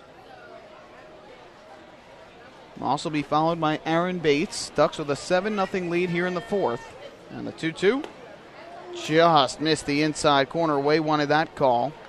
And the count is now full at 3 balls and 2 strikes. Kevin Baez shaking his head in the dugout on the first base side. Thought that one was good enough for the call. And now a 3-2 on the way. Swing and a miss, strike 3. Beautiful changeup from Matt Way, his 3rd strikeout of the night. And there's 1 out here in the 4th inning. Another strikeout to add to the Cradle of Aviation Cape Morgan section 205. Batting for the Skeeters, right fielder number 32, Aaron Bates, number 32. So with 1 away, that's going to bring up Aaron Bates, the first baseman, right fielder and cleanup hitter. Bates does play a lot of first base this year, but gets the start in right field tonight. Most strikeouts from Matt Way in a game this year was 8, and that happened here on May the 1st against Somerset. Got a no decision in a 3-2 win over the Patriots. First pitch here, outside corner for a called strike, and the count 0-1. Ducks will face the Patriots again soon. To close out the first half, they go there for a 4-game series at the end of this month, June the 28th through July the 1st, which is the last day of the first half. 0-1. That's in there for a called strike. And the count quickly 0-2. In fact, the Ducks finished both halves this year in Somerset. They also played 3 games at the final part of the second half, September 13th through the 15th against the Patriots in Bridgewater, New Jersey. So quickly ahead of Bates' Way. 0-2 pitch. Liner foul down the right field line up onto the concourse. So we'll do it once again at no balls and 2 strikes.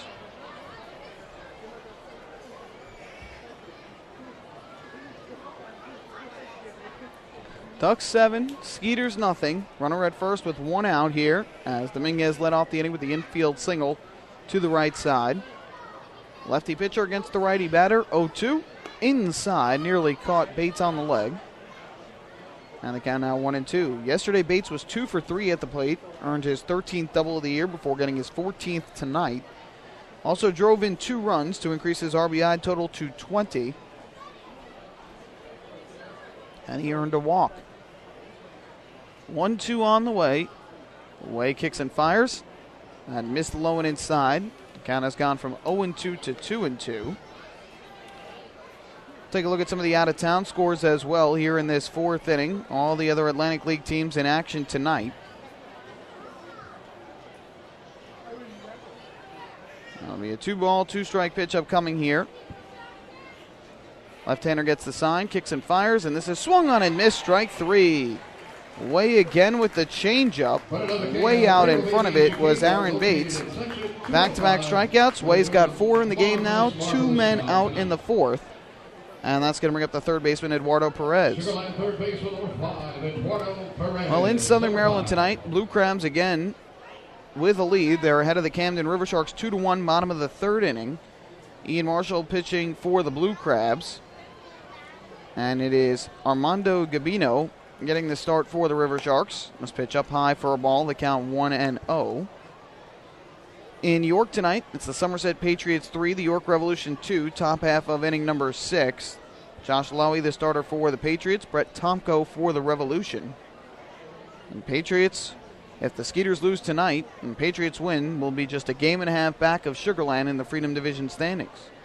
1-0, swinging a line drive in between third and short and a left field, a base hit. Second hit of the inning, third of the game for Sugar Land. And now runners at first and second with 2 men out for the Skeeters, and that's going to bring up Travis Scott. Travis Scott, number 16. Mount Castro has a quick chat. Now we'll return behind home plate. Other game going on tonight is in Bridgeport. And the Lancaster Barnstormers have a 5-1 lead over the Bluefish. They're in the top of the third inning. Horacio Ramirez starting for Lancaster. Kelvin Villa for the Bluefish.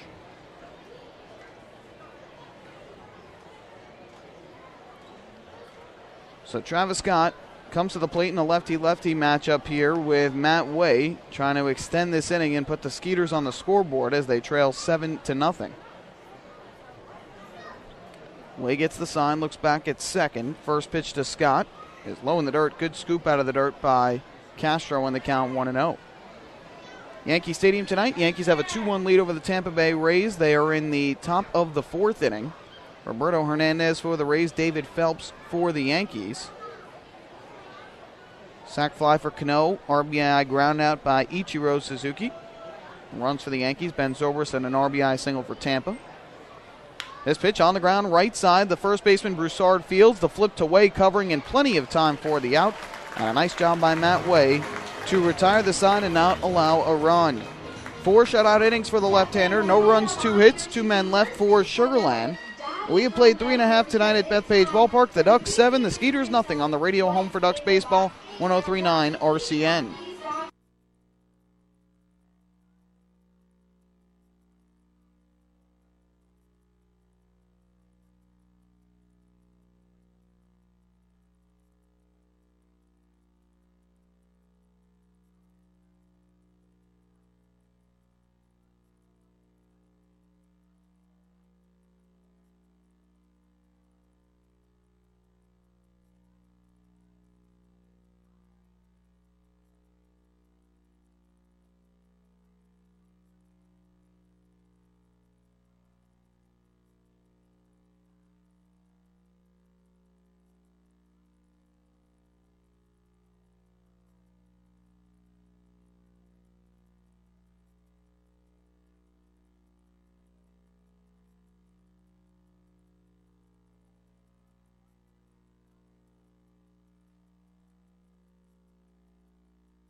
For tonight, especially the big groups that we have from the Secret Manor Elementary School and Sheehan and Company. Thank you for joining us. Well, back here at Bethpage Ballpark, bottom of the fourth inning, 7-0. The Ducks lead it over the Sugar Land Skeeters, and fans discover the real difference at Huntington Honda and find Long Island's all-star lineup of over 1,200 new Hondas. Huntington Honda steps up to the plate to treat every customer with no pressure, respect, and Grand Slam service after the sale. Discover the real difference and a winning buying experience at HuntingtonHondaCars.com, and then visit Huntington Honda on Jericho Turnpike just east of Route 110. Ducks with the homer party here tonight. They have gone deep 4 times in the first 3 innings of the game and have a commanding 7-0 lead over the Skeeters. Scott Ellerton returns to the mound for his 4th inning of work. And his first pitch on the way to Josh Barfield is taken outside for ball 1. Barfield 1 for 2 tonight, had a solo homer in the first, fly to right in the second. And a 1-0 on the ground here to second base. Gobbled up by Dominguez and throws to first in time for the out. So Barfield is retired, and there's 1 out here in the 4th inning.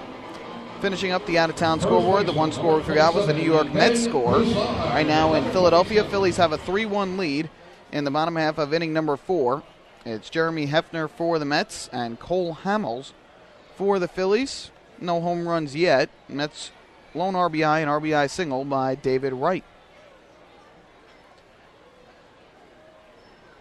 First pitch coming here to Ben Broussard, who has had a good night so far. He takes a big breaking ball for a strike on the outside corner. NBA playoffs done after the Miami Heat win their 2nd straight NBA title last night with a 95-88 win over the San Antonio Spurs in Game 7. Swing and a miss here by Broussard, the count 0-2, so congratulations to the Heat. And NBA Finals MVP LeBron James. NHL Stanley Cup Finals will resume tomorrow night in Chicago, Game 5, with the series tied at 2 apiece. 0-2 to Broussard is popped up in the air a mile high in a shallow left field. The left fielder Rocket comes in, and he will make the catch. So Broussard, who had picked up a pair of singles to right his first 2 times to the plate, flies to left here in the 4th. Number 6, Bill Hall, number 6. And there are quickly 2 away. Just the 2nd time in this game that Ellerton has retired 2 batters in a row. First time was on those 2 hard-hit fly balls in the 2nd inning by Castro and Phillips. He also got the 2 outs with 1 batter at the plate in the first on the line-out double play by Nelson. Swing and a miss here by Hall. Chase one down and away weakly for a strike. The count 0-1. Hall, a single to center in the first inning, and a mammoth 2-run home run to left in the third that might still be traveling. 0-1.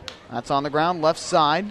Deep in the hole, fielded by Perez. Spins and fires, and it is caught at first on a nice stretch by Travis Scott. And Ellerton works his first good inning of the game as he retires the side 1-2-3 here in the 4th.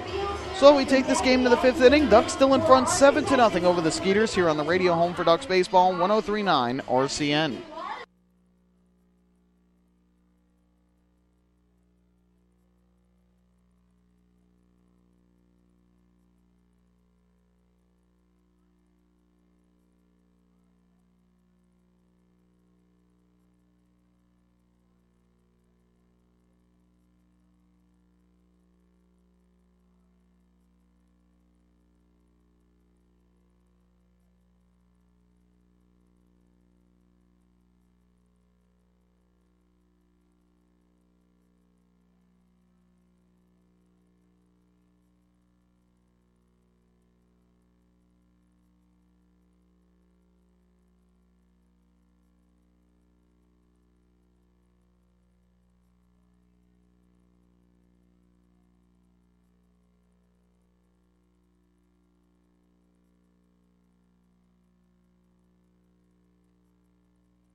We take this game to the 5th inning here at Bethpage Ballpark. The Long Island Ducks with a 7-0 lead over the Sugarland Skeeters.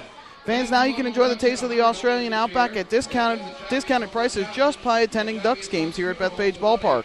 During every Friday home game, just like today, Ducks staff members will be handing out coupons for $5 off with the purchase of 2 lunch entrees at Outback Steakhouse as fans exit the ballpark. Whether you're enjoying one of their delicious USDA choice steaks or one of many Aussie-tizers, Outback takes great pride in serving the freshest, highest quality foods possible. They're now open on Saturday and Sunday for lunch beginning at 11 a.m., and you can join them every Wednesday as well for No Worries Wednesday with a complete meal for 2 starting at just $25. First pitch from Way misses outside of Kobe Clemens. At Outback, it's all about the quality and all about the food. 7-0 Ducks here in the top of the 5th inning. 1-0 pitch from Way to Clemens, and that's hit well in the air to left field. Going back is Brodeen. He turns and looks, and this one is off the wall. Brodeen fields and fires back in, and Clemens will slide in safely at second with the double. Third leadoff hit of the inning for the Skeeters. Third time they've had a leadoff hit to start an inning. Second double of the game for Sugar Land, and Clemens is at second with nobody out here in the fifth. For the catcher and son of 7-time Cy Young Award winner Roger Clemens, Kobe's now got 5 doubles on the year. So the Skeeters with the runner in scoring position right away against Matt Way. And that's going to bring up the left fielder, Michael Rocket. So Way will have to work out at the stretch again. And the first pitch to Rocket is low and inside for ball 1. Way right now at about 54 pitches in this ball game. Pitch count of about between 65 and 75, according to Kevin Myers before tonight's game. As again, he is trying to build the arm back up after having to miss 3 starts with a shoulder impingement. 1-0. That's in there for a called strike. Good fastball from the left-hander, and the count 1-1. Way's only outing against the Sugar Land Skeeters came on that same day, April the 20th, and he was uncharacteristically wild. And part of that had to do, he admitted after, with the lack of strike calls he was getting from the home plate umpire in that game, Dan Kiley. Swing and a miss here on a ball diving down and away. And the count now goes to 1-2. That was in the third game of the season, way back on April the 20th in Sugar Land, Texas. And a game again, Sugar Land won 5-4 in walk-off fashion. Way lasted just 2 innings. He gave up 3 runs on 2 hits, walked 6 batters with 1 strikeout. Most he has walked in a game this year. That's still a Ducks high. This one line in the air to right field. Pretty well hit, but playable for Bailey. He goes back and makes the catch. Tagging and going for third and getting in there safely standing up is Kobe Clemens. So it's a fly out for Rocket, who is now 0 for 2. And the Skeeters, for the second time in this game, have a runner at third. And that's going to bring up the shortstop, Dominic Ramos. And Castro out for a quick chat with the pitcher. But then we'll head back behind home plate. Sugar Land shortstop, number 4, Dominic Ramos, number 4. Hey, I'm going to dial back right now.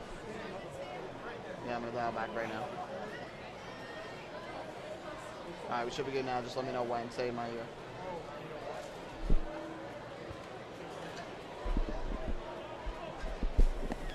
Yes.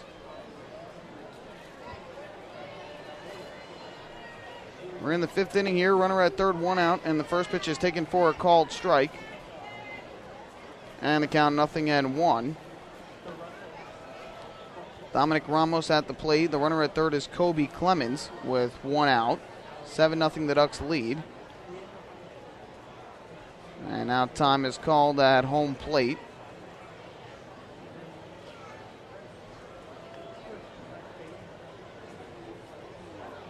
Seven nothing the Ducks lead it here. 4 hits for Sugar Land, 10 for the Ducks. And the 0-1 from the left-hander Way. Missed inside. And that will even up the count at 1-1.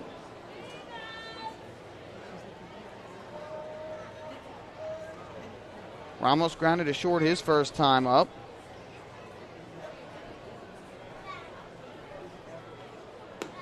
And this pitch cut on and missed. Good fastball there from Way and a big swing from Ramos. So the count quickly goes to 1-2. Way has allowed base runners so far in this game in the 2nd, the 4th, and now the 5th, but to this point has not allowed a run across home plate. And a 1-2 here, down and away. Try to get him to chase the changeup. He could not. So it's now 2 balls and 2 strikes.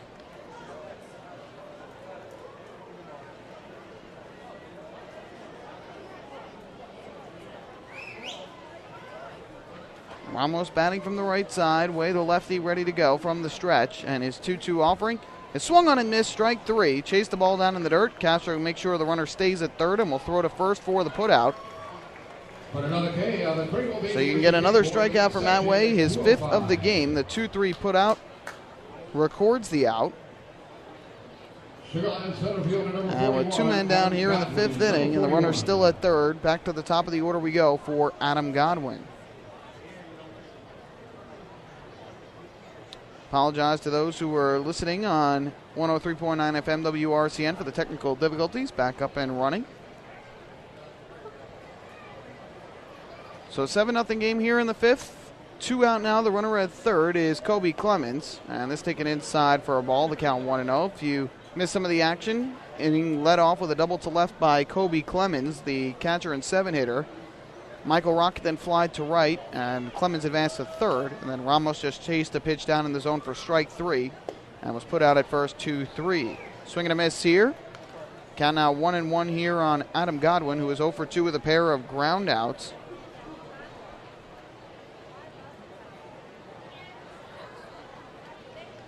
One and 1 the count, the kick, the pitch, and that is low. And the count goes to 2 balls and 1 strike. Godwin has terrific speed, put together a nice season last year as a member of the Lancaster Barnstormers.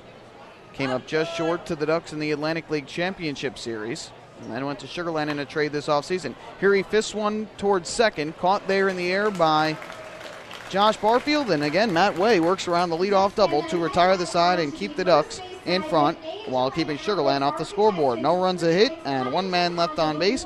We're halfway through. We've played 4.5 here tonight. It's the Ducks 7, the Skeeters nothing on the radio home for Ducks baseball, 103.9 RCN.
Here's another raffle winner from Petro Home Services.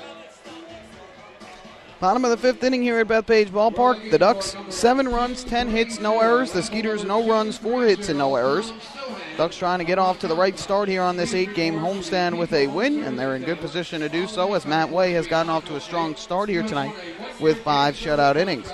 Hey, Ducks fans, don't forget to stop by the Waddle Inn shop on your next visit here to the Duck Pond, where exclusive, hard-to-find Ducks memorabilia is now on sale. Proceeds benefit the Quacker Jack Foundation, the charitable arm of the Long Island Ducks. Well, happy summer to everybody out there in listening land. Today, the official first day of summer, and you cannot ask for a better day weather-wise. Sunshine, clear skies throughout the whole day, temperatures in the 70s. Game time temperature tonight of 73 degrees, a perfect night for baseball. And a terrific crowd on hand here as well at Bethpage Ballpark for the opener of this homestand. Bryant Nelson, first pitch swinging to the right side, a ground ball. First baseman Scott to the pitcher Ellerton covering. And Nelson is now 0 for 3 on the night as he grounds to first for the first out of the 5th inning. 6 straight now retired by Scott Ellerton after the back-to-back home runs by Castro and Phillips in that 3rd inning. So with 1 out and the base is empty, that's going to bring up Adam Bailey, the right fielder and 6-hitter for the Ducks, who's been on base twice this evening.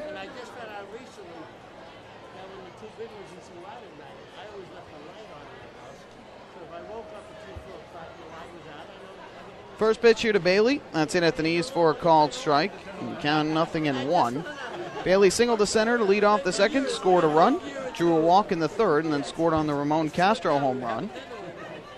So good night so far for Adam Bailey. And the 0-1 pitch, low and inside, and that runs the count to 1 ball and 1 strike.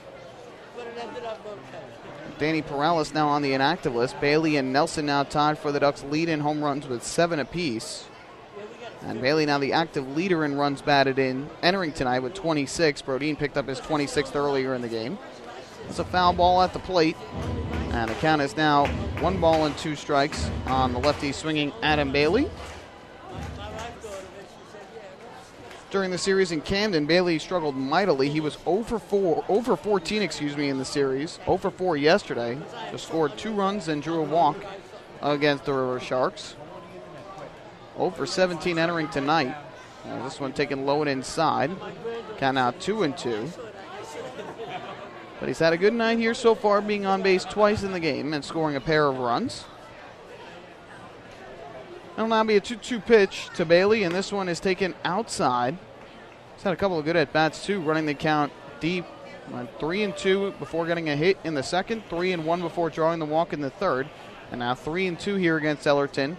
And the 3-2 pitch is outside, ball 4. Back-to-back walks for Adam Bailey in his last 2 trips to the plate.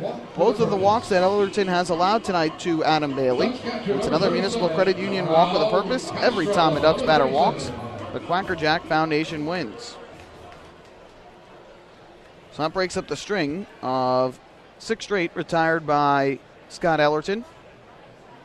Right-hander right now at 74 pitches in this game, 45 for strikes. And here is Ramon Castro, who has hit the ball hard twice here tonight. And the first pitch on the way, high fly ball in the air to left center field. Godwin moves over to his right now, back in center, and will make the catch.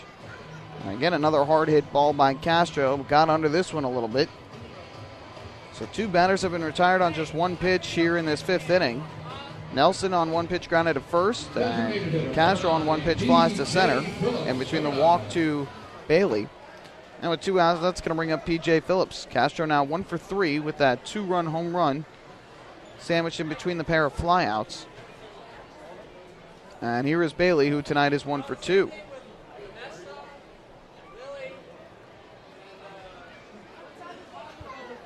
Righty batter against the righty pitcher. Bailey leads at first. First pitch on the way, runner goes, now stops, and a fake snap throw to first by Clemens, chasing Bailey back to the bag. P.J. Phillips, with Danny Perales being placed on the inactive list, has gotten some more playing time of late. He was 3 for 10 in Camden with a triple, a homer, 3 RBIs, and 2 runs scored. A 1-0 upcoming here from the righty Ellerton, and Phillips takes a breaking ball nicely thrown by Ellerton over the inside corner for a strike. Count even at 1-1. 7-0 Ducks here in the bottom of the 5th inning. Runner at first base and 2 men out. Here comes a 1-1 from the right-hander. Deals, and Phillips swings and grounds one here towards short. Ramos Fields will go the short way to second for the force. And that will retire the side in the 5th. So the Ducks scoreless in the last 2 innings after getting 7 in the first 3. No runs, no hits, 1 man left on base. 5 innings complete. It's 7-0 Ducks on the radio home for Ducks Baseball, 103.9 RCN.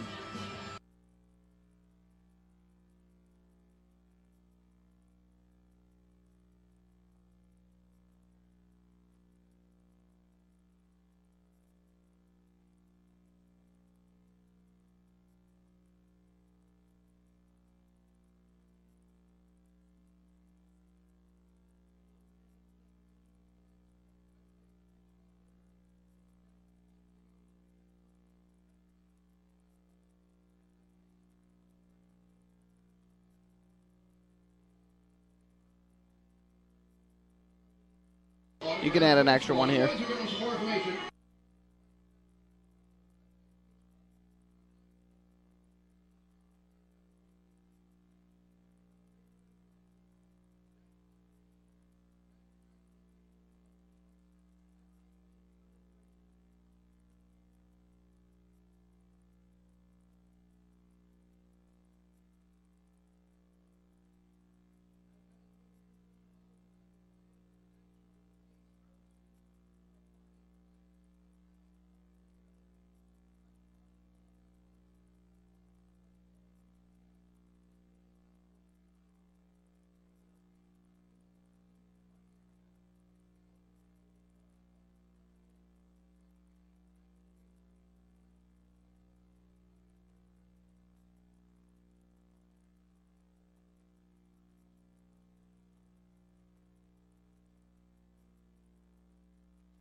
Ducks fans follow all season long as the Long Island Ducks try and meet the Chappies Home Run Challenge. If the Ducks hit 100 home runs this season, Chappies Funeral Homes will donate $5,000 to the Quacker Jack Foundation. Chappies Funeral Homes, where caring for others is our family tradition. The Ducks have gone deep 4 times already here tonight, their first 4-home run game of the year, to increase their season total up to 58 home runs. And they lead it 7-0 as we take this game to the 6th inning. New pitcher is in for the Ducks. It is the right-hander Ian Snell, who takes over for Matt Way. A terrific start for Way here tonight. He reaches 66 pitches, which is near the pitch count that Kevin Baez had for him. So Baez makes the move, and it'll be up to the Ducks bullpen to record the final 12 outs. First pitch is a called strike to Jeff Dominguez, and the count 0-1. Dominguez hits from the left side. And the pitch on the way is up and outside from Snell, 1-1. So Matt Way tonight, 5 innings of 4-hit shutout baseball. Did not walk a batter, struck out 5, 66 pitches, 45 for strikes. Vintage Matt Way, and a welcome sign, especially against a very good Sugar Land team. Swing and a miss, and the bat goes flying into the first base stands, and everybody appears to be okay. A middle-aged woman standing up, raising the bat up high, hands the bat over to an usher, and now we'll bring it back down to the field. Fans are booing here, and some of the Ducks players in the dugout are jeering the hitter, Jeff Dominguez, for taking the bat back, but bat was in fine shape, and with the bat okay, Dominguez gets it back and will put some pine tar back on it. Even the lady who caught the bat did not seem like she really cared much giving it back. One of the Ducks tosses a baseball into the dugout as well for the lady who made a nice catch in the stands. Everybody appears to be fine, and that's what you like to see. The 1-2 from Snell, and that's fouled off third base side, out of play. A big swing and a miss by Dominguez, and that bat went flying about 4 rows back behind the Ducks dugout. Unfortunately, everybody was okay. So the count now 1-2. Dominguez 1 for 2 tonight. Reached on an infield single in the 4th. Struck out looking in the 1st. From the stretch, the 1-2 from Snell is swung on and popped in the air. Foul territory, third base side. Nelson crosses over the line. On the edge of the warning track, he will make the catch. And Dominguez retired for the first out here in the 6th inning. Well, the numbers for Ian Snell on the season have been very good. As of late especially, he's 0-1 but has a 4.50 ERA, which is a significant improvement from where it was earlier in the season. 21 games, he's allowed 16 hits in 20 innings, 12 runs, 10 of them earned, 5 walks to 21 strikeouts. That brings up Steve Moss, the DH and 3 batter. First pitch, outside corner, a fastball for strike 1. Before his last outing, in which Snell suffered a loss to Camden on June the 19th, Snell had a terrific streak going of scoreless outings. This pitch is cut on and missed, and the count 0-2.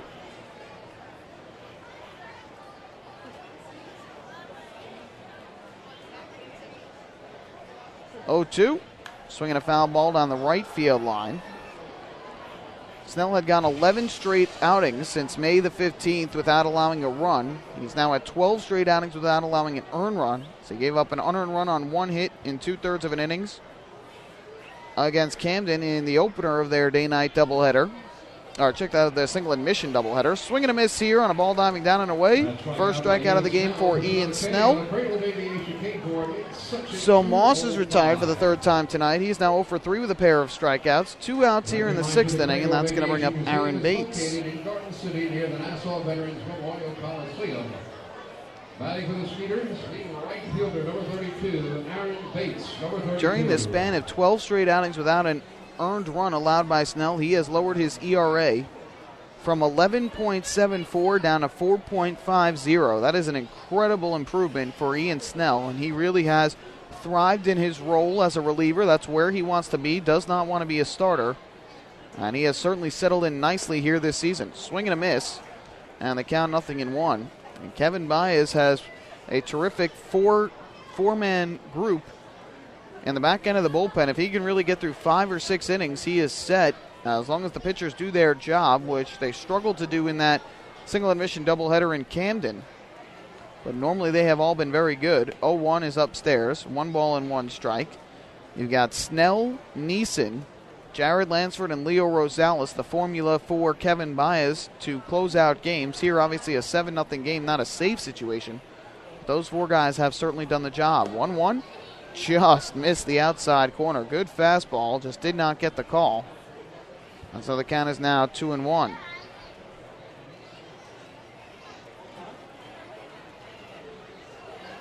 Seven nothing the Ducks in front here as we play in the top of the 6th inning. 2 out and the base is empty as Snell tries to work a 1-2-3 inning. This pitch, fisted foul over the screen and behind home plate. That'll leave it up the count at 2-2 on Bates, who doubled to right and was stranded at third in the second. Struck out swinging in the fourth. One of 5 strikeouts for the left-hander Matt Way on the day.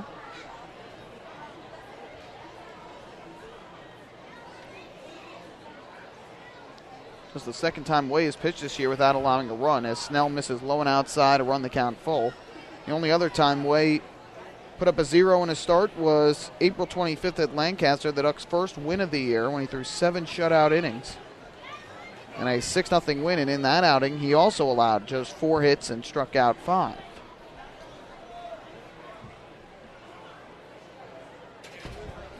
Two, 3-2, popped in the air, foul. Again, upstairs behind home plate, and we'll do it once again at 3 balls and 2 strikes here as Bates trying to stay alive and extend the inning. Michael Pollock here with you at Bethpage Ballpark. Terrific night for baseball on this Friday evening. Start of a 3-game series and an 8-game homestand for the Ducks, their final homestand of the first half. 3 ball, 2 strikes. Pitch on the way, on the outside corner, strike 3 call. Terrific fastball, paints the outside edge. 2 Ks in a 1-2-3 inning for Ian Snell. To the bottom of the 6th inning we go here at the Duck Pond. It is Long Island 7, Sugarland nothing on the radio home for Ducks baseball, 103.9 RCN.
To the bottom of the 6th inning, it is 7-0 the Ducks ahead of the Sugarland Skeeters. And Ducks fans, voting is underway for the 2013 Atlantic League All-Star Game, which will be played at Regency Furniture Stadium, the home of the Southern Maryland Blue Crabs, on Wednesday, July the 10th at 7:05 p.m. Visit the ballots online and cast your vote for your favorite Ducks players at tinyurl.com/voteducks. Fan voting will determine the position players for the Freedom and Liberty Division squads, while coaches, management, and media will determine the pitchers. Fans can also write in a candidate for each division, and voting will run through Wednesday, July the 3rd, so make sure you cast your ballots today. Ryan Canary will lead things off for the Ducks in the bottom of the 6th inning. And the first pitch on the way from the right-hander Scott Ellerton misses outside for ball 1. You can also, if you're interested in attending the All-Star Game and other surrounding events, visit the Southern Maryland Blue Crabs website for further information. We'll give you the address after the 1-0, which Canary takes for a strike to count 1-1. That's SOMDBlueCrabs.com. SOMDBlueCrabs.com. 1-1 to Canary, swinging a ground ball here towards second. Dominguez fields and throws to first for the out. Canary is now 1 for 3 in the game. And there's one away here in the 6th inning. Ellerton has settled down nicely after he gave up the 3 home runs in that 3rd inning. He's allowed just 1 base runner since then, the walk to Adam Bailey in the 5th. Aside from that, has calmed things down here. The Ducks still holding a 7-0 lead, though, as Matt Way and Ian Snell so far have shut down the Skeeters lineup. Here's Joe Ashbrodine switch hitting left fielder. Takes a strike on the outside corner, 0-1. Brodin is 1 for 3 tonight. Fly to center in the first, RBI single to center in the second, and a foul pop up to third in the third. High drive in the air to deep right center field here. Godwin racing back, still going back, reaches up, he can't make the catch. It's one hop off the wall. Brodin is second, and will stop right there with a double. First double of the night for the Ducks. As he rockets one over the head of Adam Godwin, which is not easy to do. He has terrific speed in center field. And for Joash Brodin, he earns his team-high 14th double of the season. So the Ducks put a runner in scoring position here with one out in the 6th inning, and that is going to bring up the second baseman Josh Barfield, who will bat from the right side.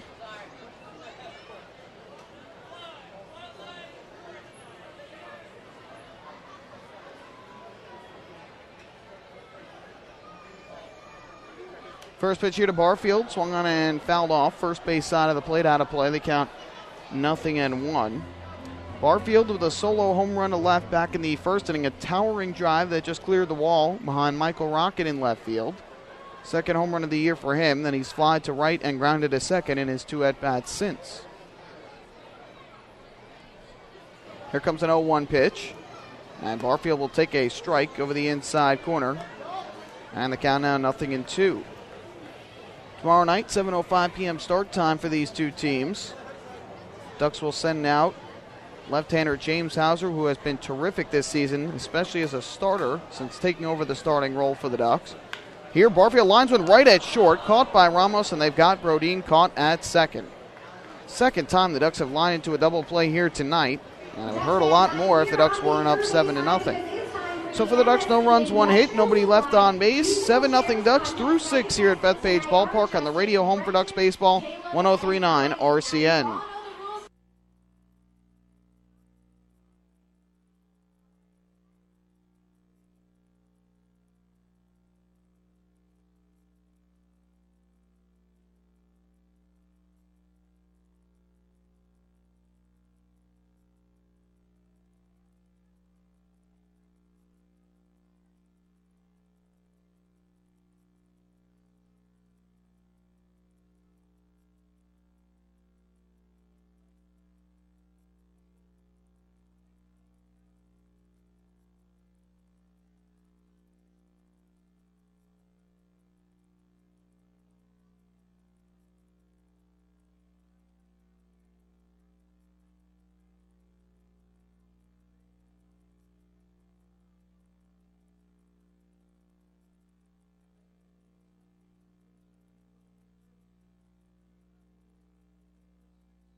Hey Ducks fans, do you want frequent updates on team transactions, scores, store specials, and the status of upcoming games? Well, then you should be following the Long Island Ducks on Twitter at twitter.com/LIDucks. With Twitter, the faithful flock will also be able to follow their Ducks and find out more information regarding nightly promotions, player signings, league activities, and so much more. The Ducks are tweeting right now, and you can follow along at twitter.com/LIDucks. If you've been following along on Twitter, you'll know that the Ducks are currently up 7-0 on the Sugarland Skeeters here in the first game of this 8-game homestand. We go to the 7th inning here. Ian Snell will stay in for his 2nd inning of relief work after he retired the side in order in the 6th inning. In that 6th inning, needed 16 pitches to get through the inning, through 12 of those 16 for strikes. And here in the 7th, it'll be Eduardo Perez to lead off, followed by Travis Scott and Kobe Clemens. That's 5, 6, and 7 in the Skeeters order. First pitch on the way is taken outside and a little bit high for ball 1 from Perez, who struck out in his first at-bat back in the 2nd inning, then singled to left his last time up. That was in the 4th. Switch hitter now batting left-handed, and he takes low. Count now goes to 2-0 on Perez.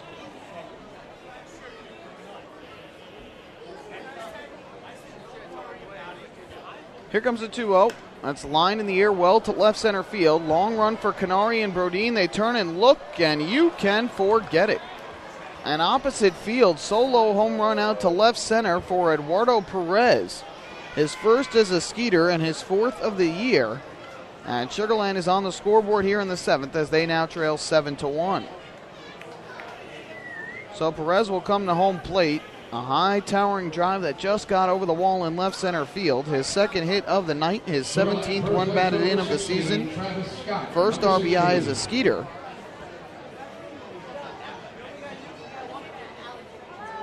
So it's a 6-run lead now for the Ducks as Snell allows his first earned run since May the 15th. Stretch of 11 straight outings where he didn't. And now here, or check that, 12 straight where he didn't, as this is a called strike, 0-1. And now in his last 13th outing, he finally allows a long ball and allows a run. 0-1. And missed outside, evens the count at 1-1 on Scott, who was grounded out twice, once to second and once to first.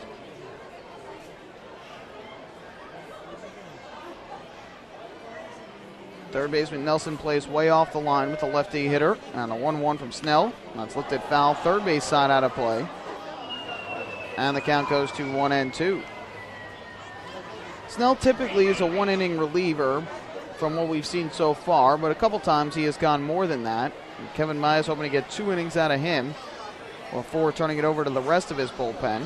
Again, did have to throw 16 pitches last inning. And now Snell will step off as time is called at home plate, lead by catcher Ramon Castro. Here comes a 1-2 pitch. Snell kicks and fires, and this is swung on and line into center field, charging Canary, but he'll have to play it on a hop.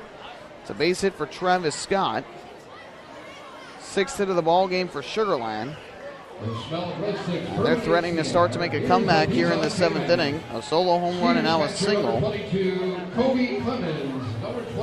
That's going to bring up the catcher, Kobe Clemens. I'm sure Kevin Myers is monitoring his bullpen. Might get some action up here.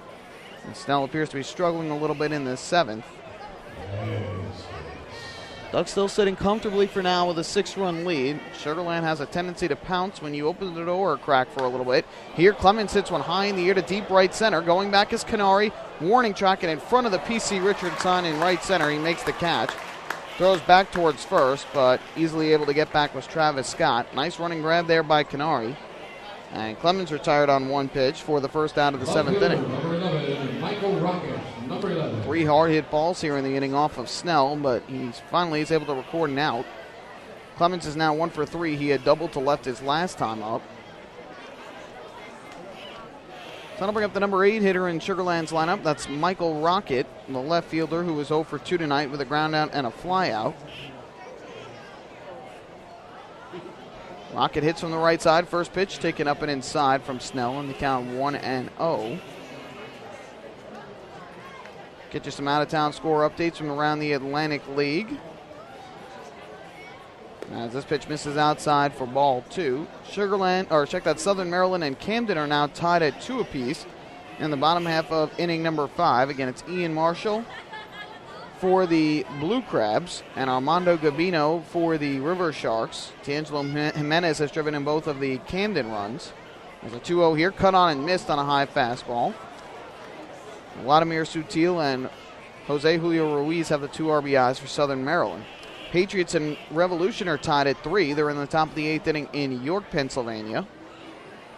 This pitch misses low. Snell now behind on Rocket, 3-1. Josh Lowy started for the Patriots. Jason Lowy is now in. Brett Tomko started for the Revolution. It's now Michael Wirtz pitching. York's 3 RBIs coming off the bat of Eric Patterson as Rocket fouls one off behind the plate to run the count full. 2 RBIs in the game for Somerset. Jake Fox and Corey Smith have them. It's Barnstormers 5, Bridgeport 1 still. Top of the 6th inning up at the ballpark at Harbor Yard in Bridgeport, Connecticut. Horacio Ramirez starting for Lancaster. He's still in. Kelvin Villa starting for Bridgeport. He is still in. Runner goes. Pitch fouled back behind home plate by Rocket. That'll keep the count full at 3-2. 2 RBIs from Darrell Ward to lead the way for Lancaster.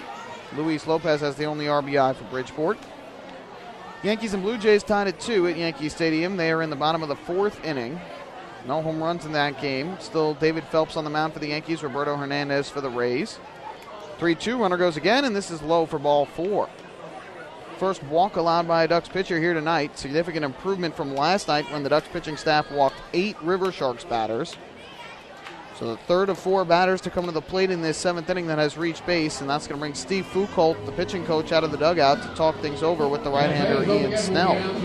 50-50 raffle ticket number. That's coming up at the end. So here in the top of the seventh, Sugar Land has finally gone on the scoreboard with the solo home run from Eduardo Perez. And a single, a fly out, and a walk. Snell certainly seems to be struggling a little bit here in this inning. The ballpark tonight to pick up your coupon for Outback Steakhouse. Long Island Ducks staffers will be handing out those Outback Steakhouse coupons as you leave the ballpark. So the entire infield in for this discussion. Obviously, the Ducks want to win and need to win this game after losing 3 straight to the Camden River Sharks every game for the Ducks right now. They need to pick up a win in to try and have a good shot at earning the first half Liberty Division title. The Ducks have given themselves a 7-0 lead. Haven't been able to do much, though, at the plate the last 3 innings. And Sugar Land has finally started to put together their best offensive chance here in this game in the 7th. They've got 1 in. Runners at first and second, 1 out. Here is the 9-hitter, the shortstop Dominic Ramos. So we'll see if the conversation settles down Ian Snell. First pitch to Ramos. He swings and lines one into left field. Brodin going back, but will catch up to it and make the grab. Runners will have to stay put as Scott returns to second and Rocket to first. So Ramos now over 3 after the line out to left. And with 2 away, back to the top of the order we go for Adam Godwin. Adam Godwin, number 41.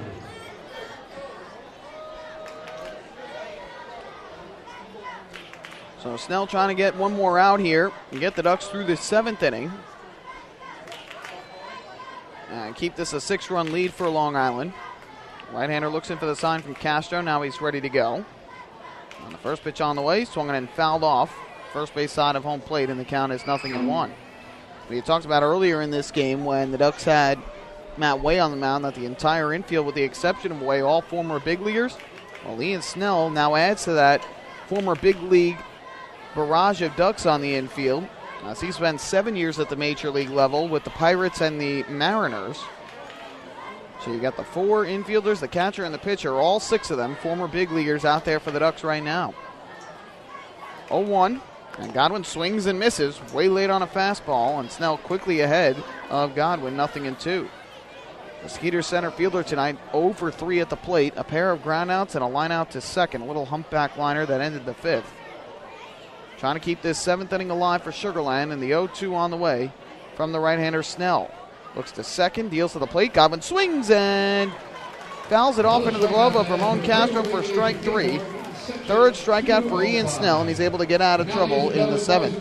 A run on a hit, on 2 hits and a walk for Sugar Land. They leave 2 on base. Ducks lead it 7-1 after 6.5. Time for the 7th inning stretch. We'll keep things right here as William Floyd Elementary School will sing God Bless America. God Bless America.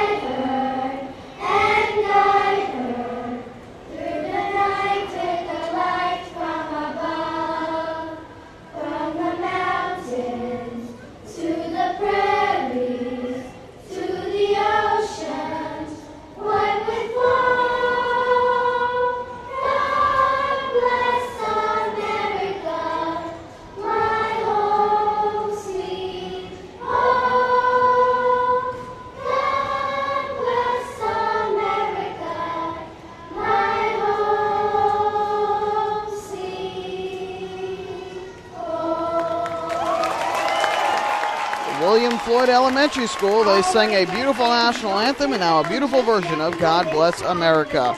Ducks lead at 7-1. We go to the bottom of the 7th inning on the radio home for Ducks baseball, 103.9 RCN.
Ben Broussard to lead off for the Ducks here in the bottom of the 7th. He takes the first pitch up and outside for ball 1. Ducks with a 7-1 lead over the Sugarland Skeeters. As Scott Ellerton stays on the mound for his 7th inning of work. And here Broussard takes a strike on the inside corner. It's 1-1. Ducks scoring single runs in the first and second inning, 5 in the third as they hit 3 home runs in the inning. The 1-1.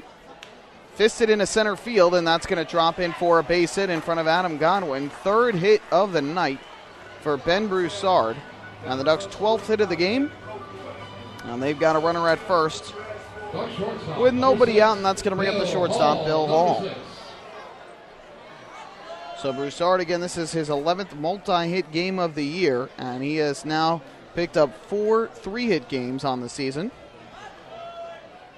So Broussard is at first with nobody out. Here's Bill Hall, who's got a pair of hits tonight.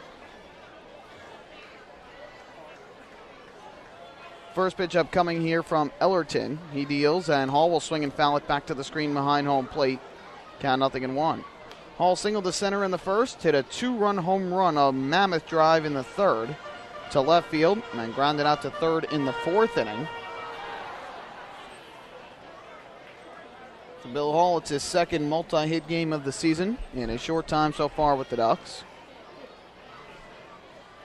0-1 pitch on the way from the right-hander Ellerton, and Hall will take outside, and that will even up the count at 1 ball and 1 strike. Ellerton, after a rough first 3 innings, thought it might be another short outing here against the Ducks, but he has settled down nicely since that 3rd inning. He's given up just 3 base runners now, a walk, a double, and a single, and has not allowed a run. Here's a 1-1 from the righty. Swinging a foul ball again to the screen behind home plate. And the count is 1-2. Again, we left that one score on the scoreboard when we last gave it to you. Mets and Phillies in Philadelphia now tied up at 3 apiece as they play in the top of the 6th inning. Again, it's Jeremy Hefner for the Mets, Cole Hamels on the mound for the Phillies. 1 ball, 2 strikes.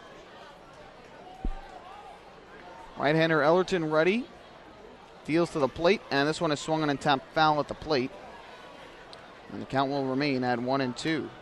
Scott Ellerton is a former major leaguer as well. Spent a long time in the big leagues, pitching for a few different teams. He was a first-round pick of the Astros back in 1994. In the majors from 98 to 2001, and again from 2003 to 2008.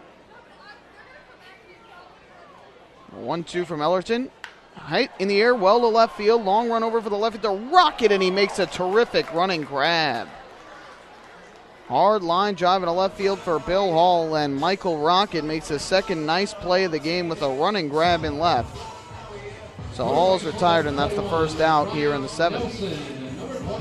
During his time in the big leagues, Ellerton spent time with the Astros, the Rockies, the Indians, and the Royals. 56-61 career record with a 5.29 earned run average. And he is in line to earn his 5th loss of the year and drop 1 game under 500 unless the Skeeters can make up the 6 runs they are down by here over the final 2 innings. Here's Brian Nelson. First pitch, Nelson swings and hits one high in the air to right field. Pretty well hit. Going back is the right fielder Bates. He looks up, and you can forget it. 5th home run of the night for the Ducks as Brian Nelson launches a 2-run shot to right. His 8th home run of the year, and it's now a 9-1 Ducks lead here in the bottom of the 7th inning. My goodness, is the baseball flying out at Bethpage Ballpark.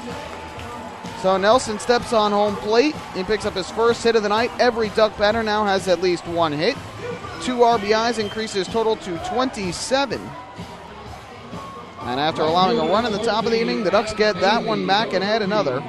Their largest lead of the night, it's an 8-run advantage, 9-1 here in the 7th inning. That one didn't look like it was going to go off the bat either, but it just kept carrying and carrying as this pitch is taken low for ball 1. So 5 home runs on the night for the Ducks, the most they have had in a game this year. Long Island now with 59 on the season as Bailey takes a strike. If the Ducks hit 100 home runs, they will have met the Chappie's Home Run Challenge. And Chappie's Funeral Homes will donate $5,000 to the Quacker Jack Foundation. Ducks have gotten 1/20th of the amount they've needed in just tonight's ball game. Foul ball over the screen and off to our left behind home plate. Count now goes to 1-2. I have to look back into the record books to see when the last time the Ducks hit 5 home runs in a game was. As here, Bailey pops one in the air, shallow center field, and this ball is going to drop in front of the center fielder Godwin for a base hit. Bloop singled the center for Adam Bailey. It was a high pop-up, and it landed right in between Godwin, the center fielder, and the shortstop, Dominic Ramos.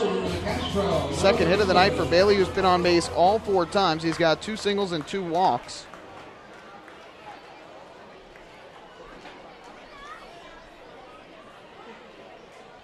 And so the Ducks with a runner at first, 1 out, and Ellerton certainly seems to be laboring here after cruising for the most part over the last 3 innings, really struggling here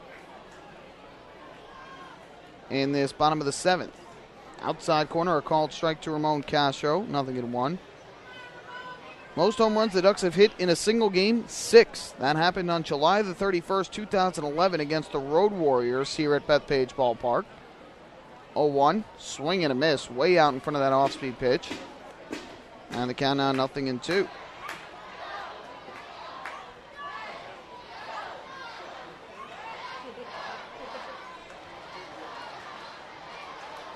Looking in for the sign, and getting the sign is Ellerton. He deals, and the 0-2, swung and tapped back to the mound. Ellerton slipped as he fielded, throws to the shortstop for 1 to turn to first in time. It's a 1-6-3 double play, 3rd double play turned by the Skeeters tonight. Now we'll retire the side. But the Ducks had 2 more runs on 3 more hits.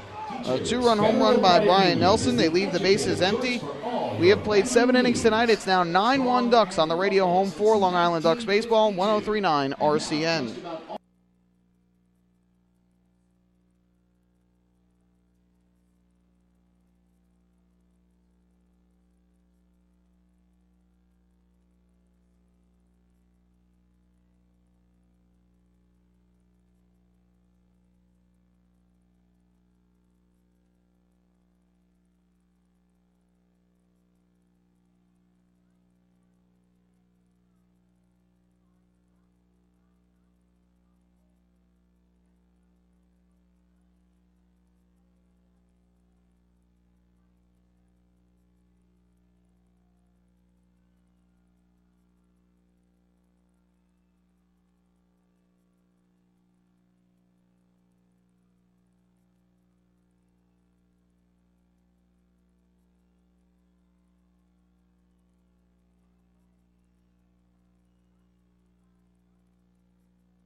To the 8th inning we go, all Ducks here tonight. In the opener of this homestand, they have delighted the crowd with 5 home runs. They lead it 9-1.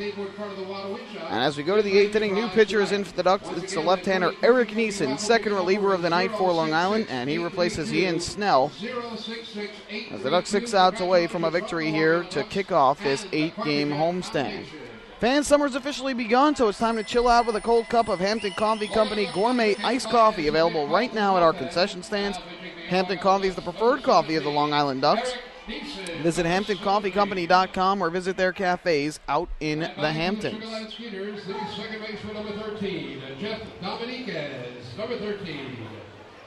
So it's Jeff Dominguez who will come to the plate here in inning number 8. Against the lefty Neeson, who deals a first pitch strike on the outside corner. It's 0-1.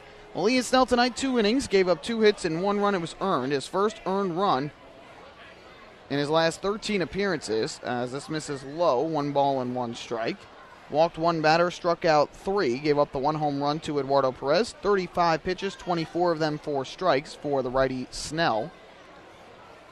Here comes a 1-1 pitch. Neeson deals, and this is outside. Runs the count to 2 balls and a strike. Eric Neeson on the year has pitched pretty well. He's got a record of 2-0 with a 3.72 ERA in 26 appearances. 2-1, popped in the air, left field. Joe Ashbrodeen moves in a couple steps and to his left.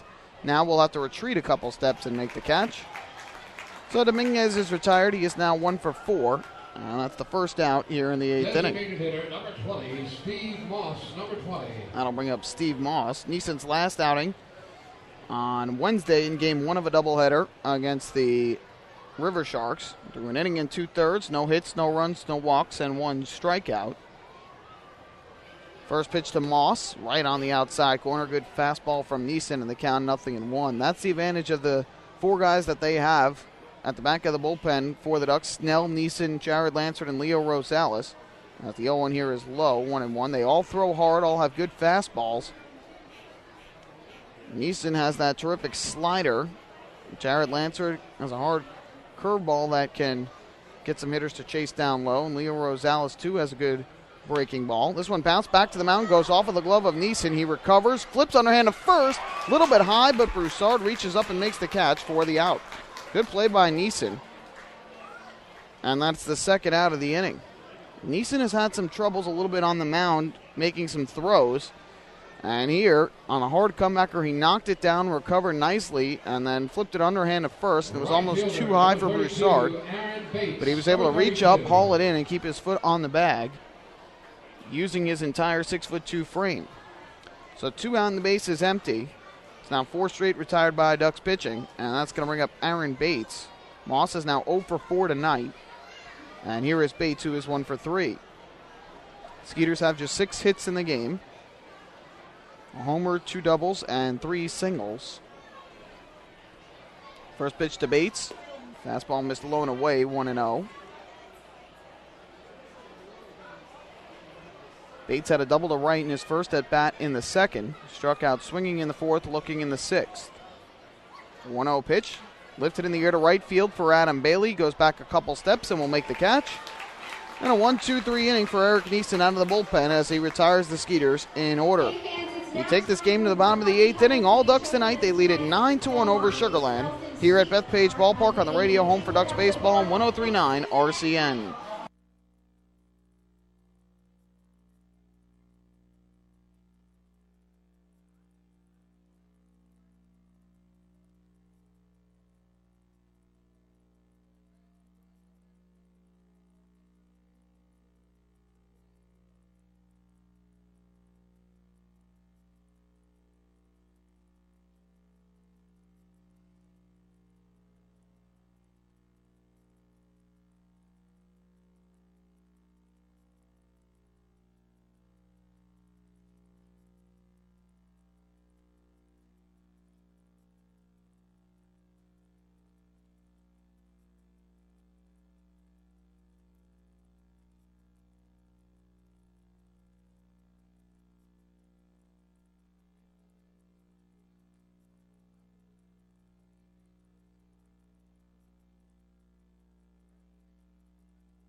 We go to the bottom of the 8th inning. It's 9-1, the Ducks over the Sugar Land Skeeters. Ducks fans, the Ducks have announced unused ticket days for 2013. They're happening this upcoming week, Monday, June 24th, Tuesday, June 25th, and Wednesday, June 26th. We'll tell you more about those unused ticket days in a moment. PJ Phillips will lead off here in the 8th inning. Scott Ellerton will stay in the game. He will pitch an 8th inning here today. Despite throwing 102 pitches to this point, he deals up high for ball 1. Well, if you could not make it out to a ball game earlier this season and you are still in possession of your unused tickets, you can exchange them at the Bethpage Ballpark box office. As the 1-0 here is taken for a strike, exchange them for tickets of equal or lesser value, subject to availability to the games on June 24th, 25th, or 26th against the Bridgeport Bluefish. 1-1. That's in there for a strike, the count 1-2. Ticket holders interested in trading their unused tickets can do so by visiting the Bethpage Ballpark box office only. And tickets cannot be exchanged over the phone or online. For more information, you can contact the Ducks ticket office, as Phillips fouls one off down the right field line, calling it 631-940-TIXX. On June the 24th against the Bridgeport Bluefish, it'll be a single admission doubleheader, 2 7-inning games, which includes the makeup of the June 6th postponed game in Bridgeport. So you can enjoy at least 14 innings of great baseball between the crosstown rivals. Fly ball in the air along the right field line. The right fielder racing over is Aaron Bates, and he makes the running grab. To retire Phillips, who is now 1 for 4 with a solo homer. So that's the first out of the 8th inning, and that'll bring up the center fielder Ryan Canary. Tuesday night, first 1,500 fans in attendance are going to take home Thunder Sticks, courtesy of Big Geyser. And on Wednesday, the first 1,500 fans are going to take home Dr. Quackerjack T-shirts, courtesy of the Peconic Bay Medical Center. Again, all 3 dates, unused ticket days here at the ballpark.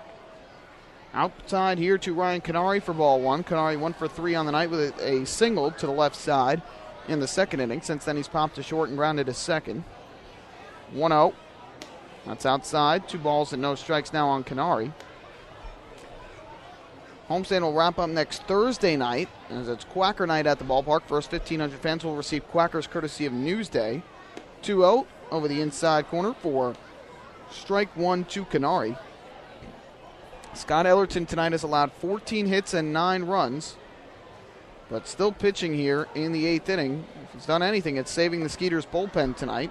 Swing and a miss, and the count 2-2. Adam Miller, a right-hander, will start against lefty James Hauser tomorrow. Miller, the righty for the Sugarland Skeeters. He's 1-2 this year with a 3.38 earned run average. Should be a good pitching matchup tomorrow. 7:05 start time. 2-2 up and away for ball 3.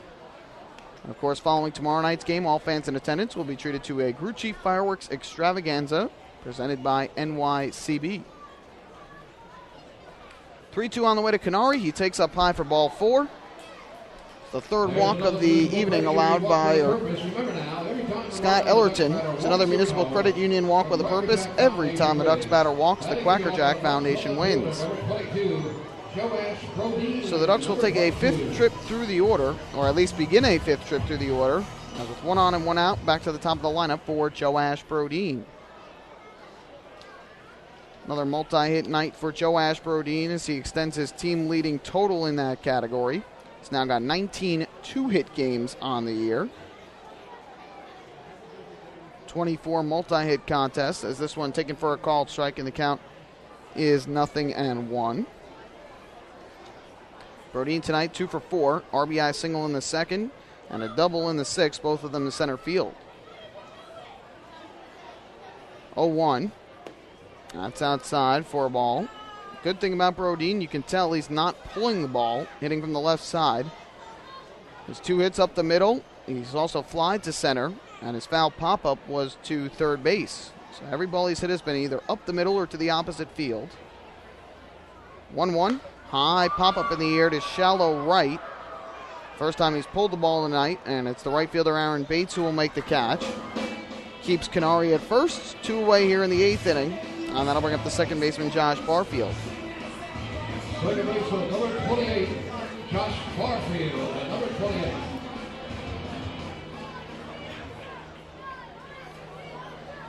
So with 2 down and a runner at first, up will step Josh Barfield, the second baseman, who is 1 for 4 on the evening with that solo home run to left back in the first inning, part of a 5-homer night for Long Island.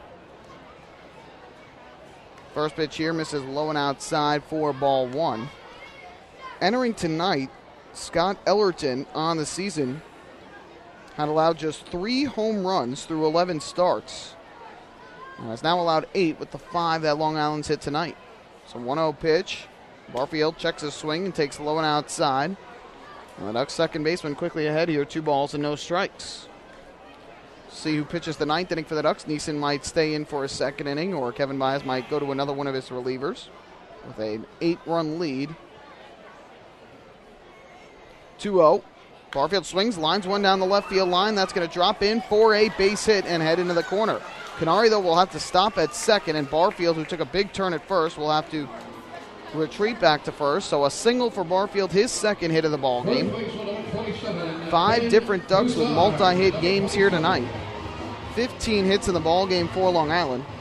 And they've now got runners at first and second with 2 away for Ben Broussard. Broussard has the most hits among any of the Ducks tonight with 3. And now Kobe Clemens wants to go out to the mound and have a chat with the right-hander Scott Ellerton. Not sure if Clemens or Ellerton were looking towards the third base dugout, but I don't think Gary Gaetti has any ideas of making a pitching change here late in this game, which is 1 out to go before the 9th inning, and Ellerton being used to his capacity here tonight, getting batted around by the Ducks lineup. And Gary Gaetti just wants to save his bullpen. He's trying to go through the 10th inning in last night's game. Here Broussard lines one into center field. Godwin had a race in, stopped, and he makes the catch. Hard hit baseball, but Broussard retired. So he is 3 for 5, and that will retire the side in the 8th inning. Ducks threaten but do not add to their lead. No runs, a hit, and a walk. 2 men left on base. To the 9th inning we go. Ducks will try and close out a dominant performance here tonight as they lead at 9-1 over the Skeeters on the radio home for Ducks Baseball 103.9 RCN.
To the 9th inning we go. 9-1, the Ducks lead it over the Sugarland Skeeters in the opening game of a 3-game series and an 8-game homestand for the Flock. New pitchers in for the Ducks. It's the right-hander and Long Island native Pete Budkovic, who will come on and try and close out the victory for Long Island and end a 3-game losing streak. Ducks with 5 home runs on the night. To highlight this performance, 5 different players have gone deep. Ramon Castro hit a 2-run home run. First, though, Josh Barfield a solo home run. Then Bill Hall hit a 2-run homer. Ramon Castro a 2-run homer. P.J. Phillips a solo homer as Castro and Phillips went back-to-back, part of a 3-home-run third inning for the Ducks. And then a 2-run home run in the 7th by Brian Nelson to cap off the fireworks here at the Duck Pond. And here is Pete Budkovic for the 9th inning. He'll face Eduardo Perez, Travis Scott, and Kobe Clemens, 5, 6, and 7 in the Sugarland order. For Eric Neeson, a scoreless inning. So he got 2 flyouts and a groundout in the inning. 9 pitches, 5 of them for strikes. Kevin Myers wants to save him in case he needs him for tomorrow night's game. So with an 8-run lead, he'll trust it to Pete Budkovic, the right-hander, who will make his first appearance in a long time here tonight. And he will face Eduardo Perez to lead things off here in the top of the 9th inning. First time that Budkovic has pitched since May the 24th. That was against Southern Maryland, so he goes almost a full month between outings out of the bullpen. And the first pitch here is a fastball low for ball 1. Budkovic has spent some time on the active roster, some time on the inactive list, depending on the pitchers that have been injured, whether or not they've needed him for a bullpen role, but hasn't gotten into some action as of late. And here with an 8-run lead, he comes in and delivers a strike to Perez, who is 2 for 3. He's been the River Sharks, checked out the Skeeters' best hitter tonight, former River Shark. He's 2 for 3 with a home run and a single. Here's the 1-1. Swinging a tapper foul at home plate. And Perez now behind on Budkovic, 1-2. For the season, Pete Budkovic has no record, a 4.66 ERA in 6 games, 5 runs in 9 2/3 innings, 14 hits. He's walked 3 and struck out 10. There's 1-2 to Perez. Breaking ball, check swing. They appeal to third and no swing, says Frank LeParrot. Looked like a pretty good pitch regardless, but count is now even up at 2 balls and 2 strikes. And stick with us after the final out is made of tonight's game. Post-game show will wrap things up as Perez rips one in between first and second in a right field for a base hit. 3-hit night here for Eduardo Perez, who has been struggling, just 1 for 11 entering tonight with the Skeeters. 3 hits off of Ducks pitching. Sugarland's got the leadoff man on here in the 9th inning. And that'll bring up the first baseman, Travis Scott. Post-game show will come up next. We'll recap the home run barrage that we saw here tonight. 5 for the Ducks, 1 for the Skeeters. The ball really flying out on this dry, crisp night here at Bethpage Ballpark. Very little to no humidity, and that has certainly helped on the first day of summer. First pitch here is way upstairs for ball 1 to Travis Scott, who was 1 for 3. Single to center his last time up. That was in the 7th.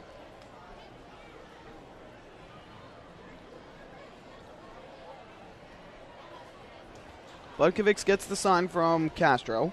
It's 1-0.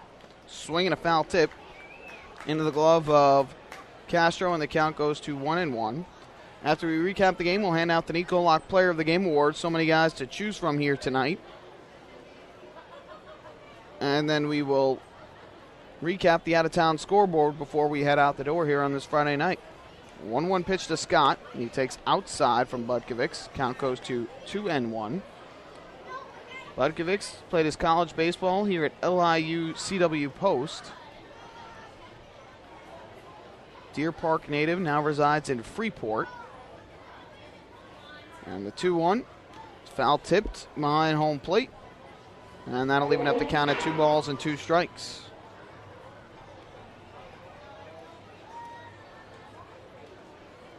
Perez, the runner at first, nobody out. Ducks with 9 runs on 15 hits here tonight. Skeeters with a run on 7 hits. And the 2-2 from the right-hander. Swung on and grounded to right side. Broussard goes to short for 1. The turn to first. Not in time. Scott just beat it out as Budkovics covered at first on the play. So it'll be a 3-6 fielder's choice. Runner at first now with 1 away, and that'll bring up the catcher, Kobe Clemens. Well, Pizza Hut came in. Catcher, number 22, Kobe Clemens. Number 22. It's trying to turn the 3-6-1 double play there. Nearly got it, but Scott just quick enough to beat it out at first base. Probably the hardest of double plays to turn is that 3-6-3 or 3-6-1 double play. It's a long throw from first to second and then from second to first. First pitch here misses low and outside of Clemens, who is 1 for 3 tonight. Double to left in the 5th, sandwiched in between a ground out to first in the 2nd and a fly out to center in the 7th.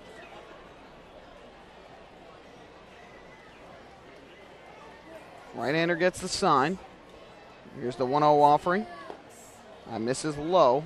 Clemens now had 2 balls and no strikes. Ducks 2 hits shy of their season high for the year, which was 17 on May 31st at York in that 13-9 crazy game.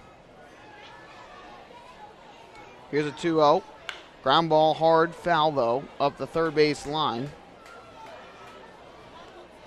And the count now 2-1 on the catcher. Check that in the 7-6 game, not the 13-6 game. That was that 7-6 wild affair in York, which the Revolution won in 12 innings. Ducks had 17 hits. The Revolution had 20 in that game. Ducks left 16 on base. York left 15. This one here on the ground, left side. Bill Hall can't get it. It's in a left field, a base hit. Try to grab it on the backhand, but Kobe Clemens sneaks one through to left field. Second hit of the inning for the Skeeters. And they now have runners at first and second with 1 out. That'll bring up the left fielder, Michael Rocket. So Sugarland trying to rally here against Pete Budkovics and make the score a little bit more respectable, try and come back in this game, down by 8 runs here in the 9th inning. And here is Michael Rocket, who is 0 for 2 with a walk.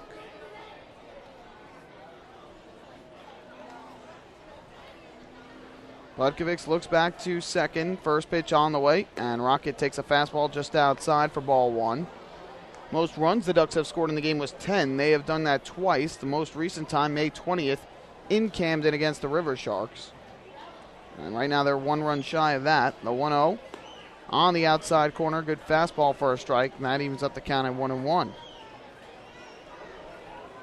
Rocket's last trip to the plate was a walk in the 7th. He's grounded to first and fly to right in his other 2 at-bats. Runners take their lead, the 1-1 from Budkovics. Low, blocked at home plate by Castro. And it's now 2 balls and 1 strike. So Budkovics battling here. He's been continuing to throw and stay loose, stay in shape. despite spending some time on the inactive list and not having pitched since May the 24th. So you would expect a little bit of rust here. And a 2-1. That just missed the outside corner. Budkovic hasn't been missing by much, though. Now it's now 3-1, and Budkovic's one ball away from loading up the bases for Dominic Ramos. Right-hander ready, set at the belt, his 3-1 offering, and Rocket takes outside for ball 4. So the first walk that Budkovic has allowed, just the second walk allowed by Ducks pitching tonight. And Ramon Castro is going to go out to the mound and have a chat with the right-hander. Steve Foucault's also going to come out of the dugout to have a quick chat with the right-hander as well here in the ninth inning. Tomorrow here at the ballpark between 10 in the morning and 2:30 in the afternoon, the Long Island Ducks will be hosting a Long Island Blood Services blood drive. Anyone making a donation will receive 2 free tickets to a... So again, Budkovic, as you would expect, not really pitching lights out here right away. Again, this is his first time on the mound in almost a month.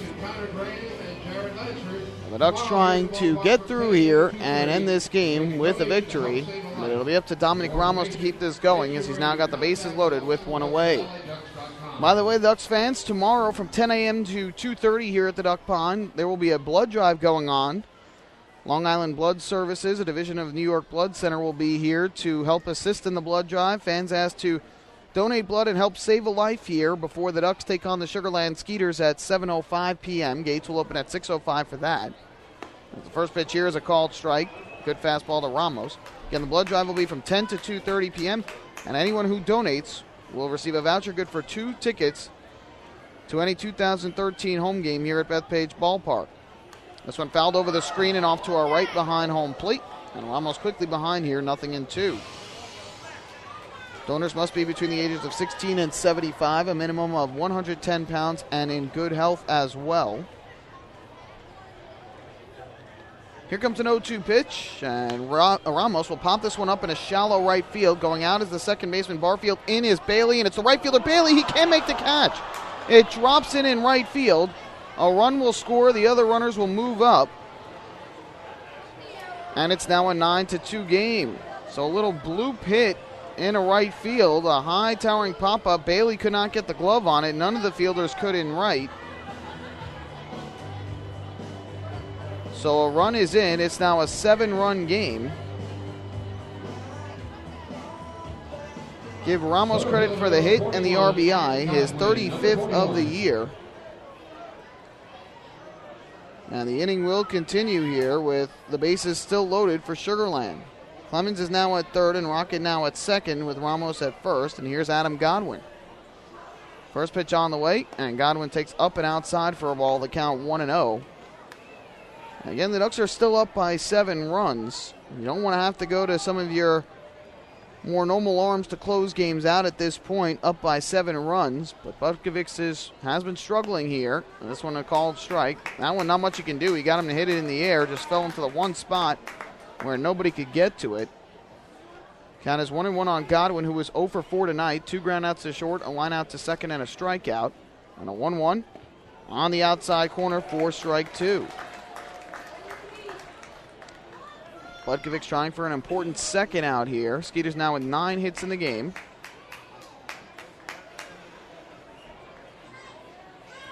One ball, 2 strike pitch on the way from the righty, and Godwin will take low and outside. Good block at home plate by Castro. And the count now even up at 2-2. Skeeters entered today with the best record in the Atlantic League at 41-18, a 2.5 game lead on the Somerset Patriots in the Freedom Division standings. Trying to rally here in the 9th inning. And the 2-2 pitch, tapped on the ground weakly. Third base side of the mound. Budkovic fields, throws to first. Not in time. Godwin beat it out. It's an infield single and an RBI base hit. And it's now a 6-run game. It's 9-3. Well, the Skeeters are getting all the breaks here in the 9th inning. A little pop-up single in a right field, a little dribbler to the third base side of the mound with a speedy runner. Kevin Baez still in the dugout here, and he's going to let Budkovic continue. I mean, he's not giving up hard-hit baseballs, but the Skeeters just finding every hole right now. And they still got the bases loaded, 1 out for Jeff Dominguez.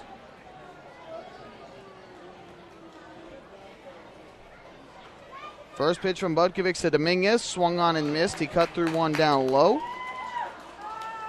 And the count is 0-1.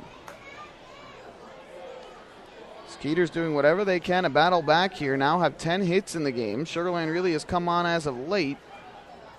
And the 0-1 hit in the air to right field. Pretty well hit. Going back is Bailey to the warning track. He looks up and it's off the wall.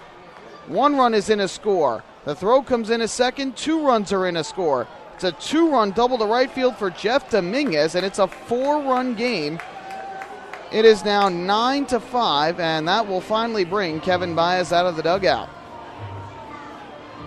So Baez sticking with Pete Budkovic here with a 8-run lead here in the 9th inning. But the right-hander has allowed 5 hits in the inning. 4 runs have scored, a walk thrown in there as well. And Kevin Baez is going to have to go to his bullpen here with 2 on and a 4-run game here in the 9th inning. We'll take a break and come back with a new pitcher after this on the radio home for Ducks Baseball, 103.9 RCN.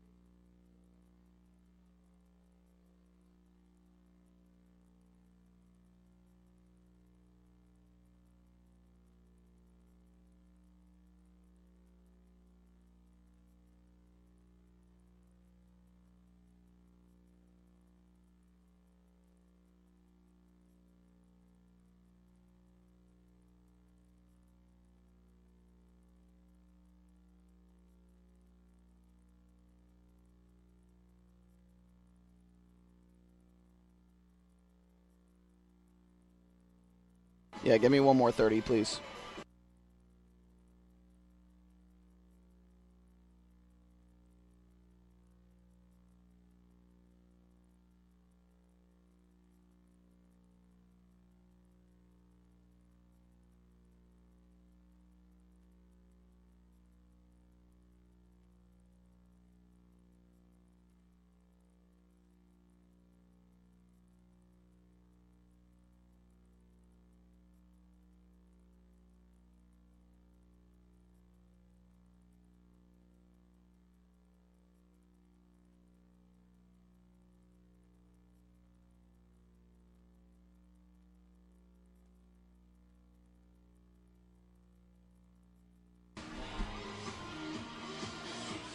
Well, we are here in the 9th inning. The Sugar Land Skeeters have sent 7 men to the plate against righty Pete Budkovic and have rallied for 4 runs so far to make this a 4-run game. It started off at 9-1. It's now 9-5. And Kevin Baez, despite the fact that it's now a 4-run game, has gone to right-hander Nick DeBar to pitch here to face the righty Steve Moss and then the righty Aaron Bates. And surprising here, it's not a save situation.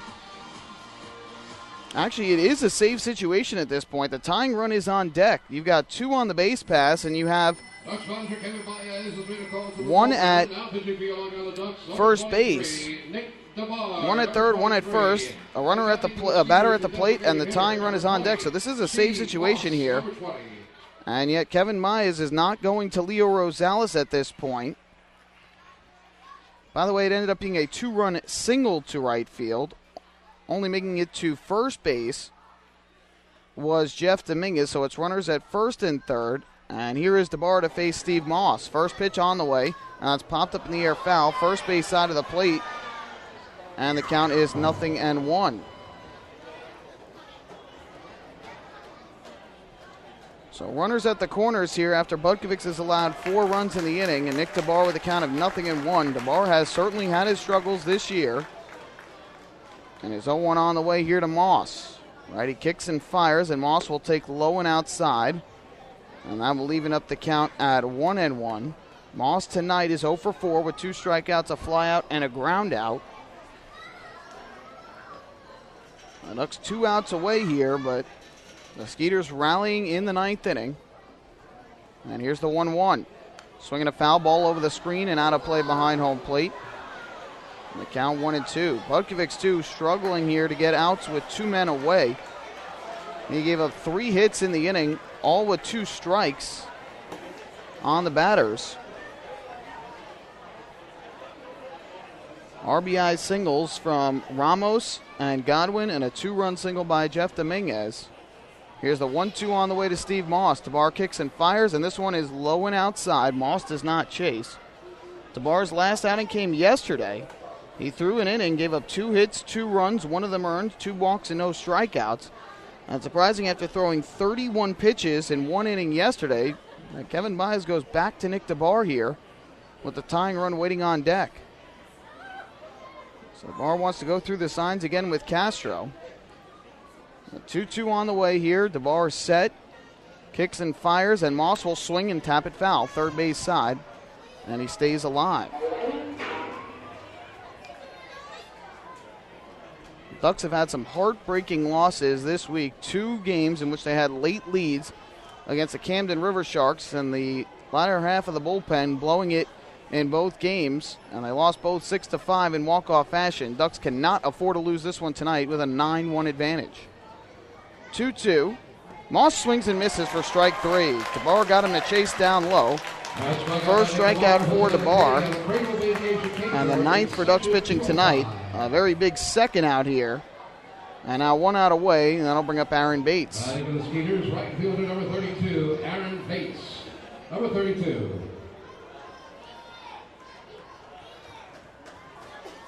So it's all up to Aaron Bates to try and keep this game going. He's the 9th man hit in this inning as the Skeeters have batted around. They've gotten 4 runs on 5 hits in the inning. Runners at first and second with 2 away. First pitch from Tabar to Bates is taken for a called strike, and the count 0-1.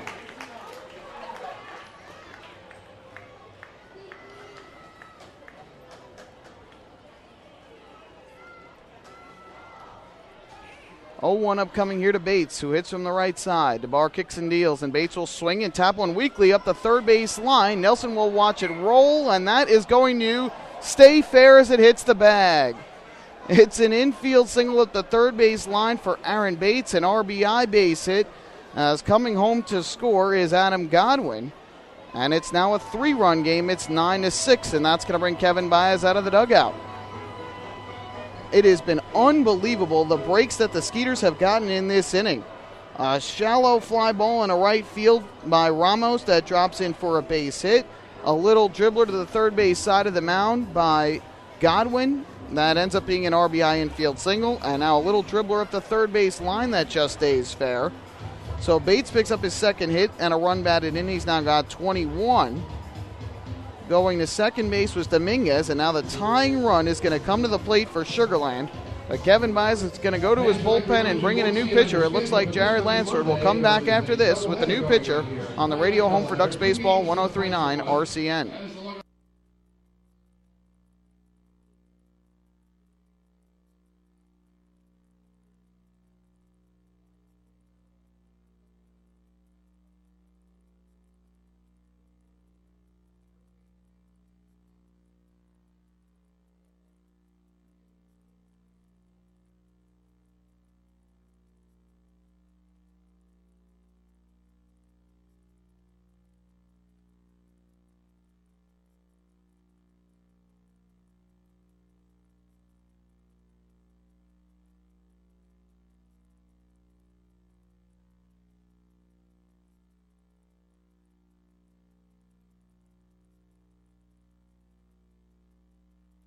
I'll be all right.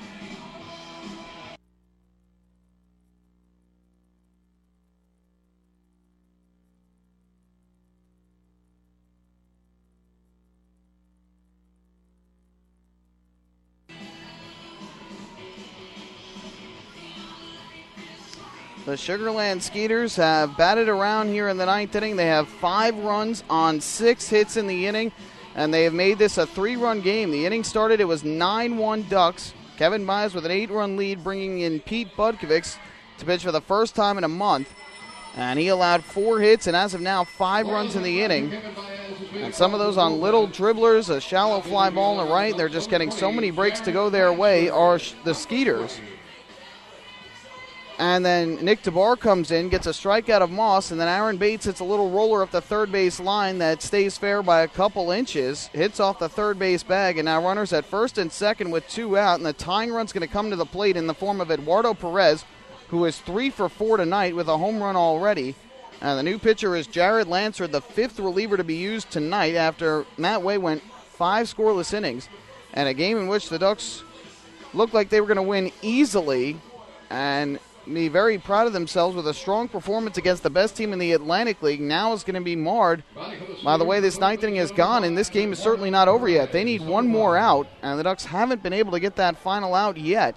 And it'll be up to Jared Lancer to try and retire Eduardo Perez and keep the Ducks in front to win this game. So a game where the Ducks were cruising, the fans all happy. Ducks fans and the Ducks coaching staff has to be sweating it out now here in the ninth inning with 5 runs already across for Sugar Land. Here's Perez to bat from the left side. First pitch coming from Jared Lansford. Righty deals, and Perez takes a fastball strike, and it's 0-1. Last time Jared Lansford pitched was in game 1 of the doubleheader on Wednesday. He surrendered the tying run in an inning and a third of work, 2 hits and 2 walks, no strikeouts. It'll be an 0-1 from the right-hander Lansford. Looks back to second. Now deals to the plate, and Perez will swing and foul this one deep down the left field line. And the count 0-2. So the Ducks are 1 strike away. Fans are going to start to make some noise here, and the Ducks trying to get out of this game and hang on by the narrowest of margins to win the game. No balls, 2 strikes, 2 out. 2 on, the tying run at the plate for the Skeeters in a 9-6 game. Lansford gets the sign. Now the 0-2 on the way to Perez is up high and outside for ball 1.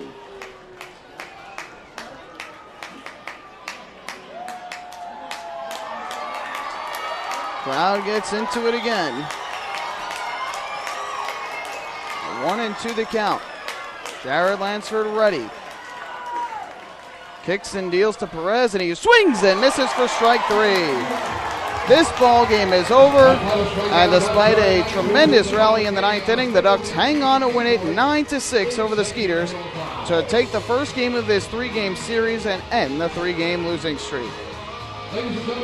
Well, what a ninth inning for the Skeeters as they get 5 runs on 6 hits, no errors, and they leave 2 men on base. And the Long Island Ducks able to take this game and take their second of the season against Sugar Land. Well, don't go anywhere. The postgame show's coming up next. We're going to recap this one and hand out the Nico Lock Player of the Game Award after this here on the radio home for Ducks Baseball, 103.9 RCN.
We are back here at Bethpage Ballpark. Long Island Ducks with a 9-6 win over the Sugar Land Skeeters. Sugar Land rallying for 5 runs in the ninth inning and bringing the tying run to the plate.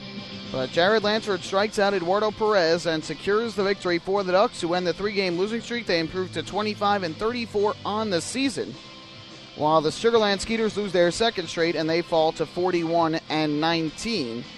And for the Ducks, An all-important victory here, a tremendous effort throughout. If you erase that top of the ninth inning, really a terrific job for the Ducks in this game. Well, it's time to recap this contest. And when we look at things for the Ducks, they kicked things off very well through the first 3 innings against Sugar Land starter Scott Ellerton. With 1 out in the bottom of the first inning after a flyout by Joe Ashbrodeen, Josh Barfield lifted a solo home run to left, his second of the year, and the Ducks had themselves a 1-0 lead.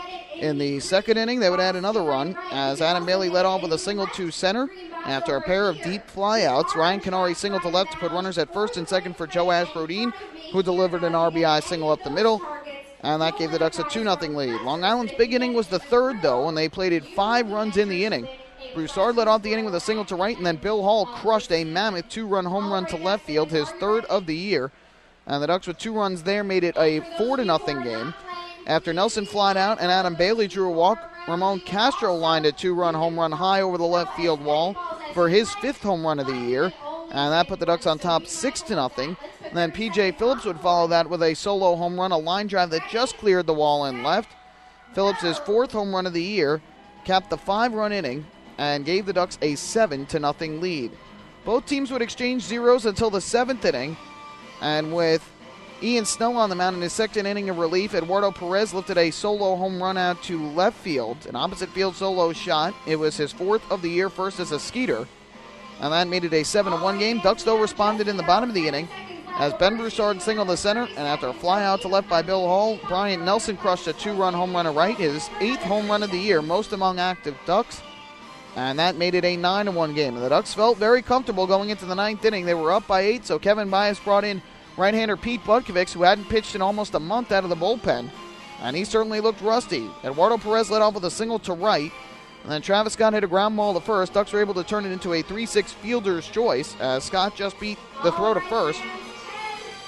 So runner at first, 1 out. Kobe Clemens then slashed a single to left field, and Michael Rocket drew a walk to load the bases for Dominic Ramos. And here's where the Skeeters started to get some tremendous breaks. Ramos lifted a high, shallow fly ball on a right that fell in between the second baseman Barfield and the right fielder Bailey for a hit. So a run scored on that RBI single, and that made it a 9-2 game. Adam Godwin then hit a slow roller to the third base side of the mound, and the throw from Budkovics to first was just late to get the speedy Godwin. So that would score Clemens from third, and that made it a 9-3 game. Jeff Dominguez then lined a 2-run single to the wall in right field. That would bring home both Rocket and Ramos. 2 runs there made it 9-5. So that would bring Kevin Myers out of the dugout. He had seen enough from Budkovics, brought in Nick DeBar. The righty Nick DeBar struck out Steve Moss, but then another break for the Skeeters. Aaron Bates hit a slow roller up the third base line that hugged the line and kicked off the third base bag for an infield single. The RBI base hit brought home Godwin from third. That made it a 9-6 game. Well, at that point, Kevin Myers was going to go to one of his better arms late in the bullpen. He brought in Jared Lansford, and Lansford blew a fastball by Eduardo Perez for strike 3, and the Ducks hang on for a 9-6 win. The final totals, 9 runs, 15 hits for the Ducks, no errors. They left 6 on base. For the Skeeters, 6 runs on 12 hits, no errors. They left 8 on base. Winning pitcher for the Ducks is Matt Way, who improves to 3-4 on the season. 5 shutout innings for him. He struck out 5 and allowed just 4 hits. Losing pitcher is Scott Ellerton, who went the full 8 innings for Sugar Land, but gave up 9 runs on 15 hits and 3 walks, did not strike out 1 batter. And he took the loss to fall to 4-5. Jared Lansford earns his second save of the year by getting the final out of the ball game, which took a total of 2 hours and 35 minutes in front of 5,507 fans here at Bethpage Ballpark. As for tonight's Nico Lock player of the game, lots of choices to choose from, lots of big performances from the guys at the plate. You had Ben Broussard with a 3-hit performance. You had home runs from 5 different Ducks. Adam Bailey was on base all 4 times he came to the plate. So let's give it to the entire Ducks lineup. The entire Ducks lineup tonight are Nico Lock players of the game. Nico Lock retaining walls and paving stones, a company synonymous with quality and service in the manufactured concrete industry for almost 50 years. A real team offensive effort from Long Island tonight. We'll take a break. When we come back, the out-of-town scoreboard, then we'll wrap things up from Bethpage Ballpark here on the radio home for Ducks Baseball, 103.9 RCN.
Back here at Bethpage Ballpark on a night where the Ducks win the opener of an 8-game homestand and of a 3-game series against the Sugarland Skeeters. They hang on for a 9-6 win despite a valiant rally in the 9th inning from Sugarland. The good news, though, for Sugarland as we begin the out-of-town scoreboard recap, they do not lose any ground on the Somerset Patriots because the Patriots allowing a single run in the 7th and the 8th to the York Revolution fall 4-3 in York tonight. The winner was Michael Wirtz, who improves to 3-1. Hoey the loss fell to 0-1, and Wandering Cone earned his 11th save of the year. So Sugarland with the loss tonight and Somerset with the loss. Sugarland still ahead 2.5 games over the Patriots in the Freedom Division standings. There was 3 home runs in that game as I lose count. Corey Smith hit his 11th for Somerset, Eric Patterson his 10th, and Andy Marte his 10th for the York Revolution. Southern Maryland Blue Crabs, though, not doing the Ducks any favors. Blue Crabs with a 5-2 lead, bottom of the 8th inning down in Southern Maryland. Ian Marshall started for the Blue Crabs. Kyle Merton's now in. It was Armando Gabino who started for the River Sharks. Andrew Johnston is now in for Camden. D'Angelo Jimenez has driven in both runs for the River Sharks. 2 RBIs from Sean Smith to lead the way for Southern Maryland, and it looks like Blue Crabs will keep their 6.5 game lead over the Ducks. Barnstormers 6, Bluefish 4. They're in the bottom of the 9th up at the ballpark at Harbor Yard in Bridgeport, Connecticut. Horacio Ramirez started for the Barnstormers. Jason Urquidez trying to close things out for Lancaster. Kelvin Villa started for the Bluefish. Matt Somo is now into the game. Luis Lopez leading the Bluefish with 3 RBIs. 2 RBIs for Darrell Ward to lead the way for Lancaster. At Yankee Stadium, they currently are through 8 innings, and it's the Yankees 6 and the Rays 2. David Phelps started for the Yankees, and David Robertson is now pitching. Roberto Hernandez started for the Rays, and it is now Cesar Ramos who is pitching for Tampa. Zoilo Almonte, his first home run of the season for the Yankees, the only long ball of the game. Mets 4, Phillies 3. They are through 8 innings. It's at Citizens Bank Park in Philadelphia. No home runs in that game. It was Jeremy Hefner starting for the Mets. Torres is now pitching. Scott Rice threw a scoreless inning in that game, the former Duck pitching for the Mets. Hamill started for the Phillies. Diekman is now pitching for the Phillies. NBA Finals, congratulations to the Heat last night as they win the NBA Finals, their second consecutive NBA championship. They defeated the Spurs 95-88. And the NHL Stanley Cup Finals will resume tomorrow night, Game 5 in Chicago between the Blackhawks and the Bruins, 8 o'clock p.m., with the series tied at 2 apiece. This game, the second game of this series, between the Ducks and the Skeeters, will be tomorrow night here at the Duck Pond. Pre-game show will begin at 6:50, first pitch at 7:05. Ducks will try and make it 2 straight here over the Skeeters. They'll send out left-handed pitcher James Hauser, who has been terrific so far this season. Hauser 4-0, 3.22 ERA. And on the other side, Skeeters will go with the right-hander Adam Miller. He is 1-2 with a 3.37 ERA. And it should be a good one here tomorrow night at Bethpage Ballpark. That's going to do it for us here tonight. Big thank you to my engineer back in our Ronkonkoma studios, Zach Johnson, for pushing all the buttons. Once again, the final score, Ducks 9 and the Sugarland Skeeters 6. We invite you to join us for our next Ducks broadcast, which will be tomorrow night when the Ducks and Skeeters retake the field here. Pre-game show will begin at 6:50. First pitch at 7:05 here on the radio home for Ducks Baseball, 103.9 FM, WRCN, and online at liducks.com and the Ducks official YouTube channel, youtube.com/DucksBaseball. My name is Michael Pollack. Thanks so much for joining me on a gorgeous Friday night here at Bethpage Ballpark. Hope you enjoyed the broadcast. Have a great rest of your Friday, and we'll do it all over again on Saturday night here in Central Islip. Good night, and so long from Long Island.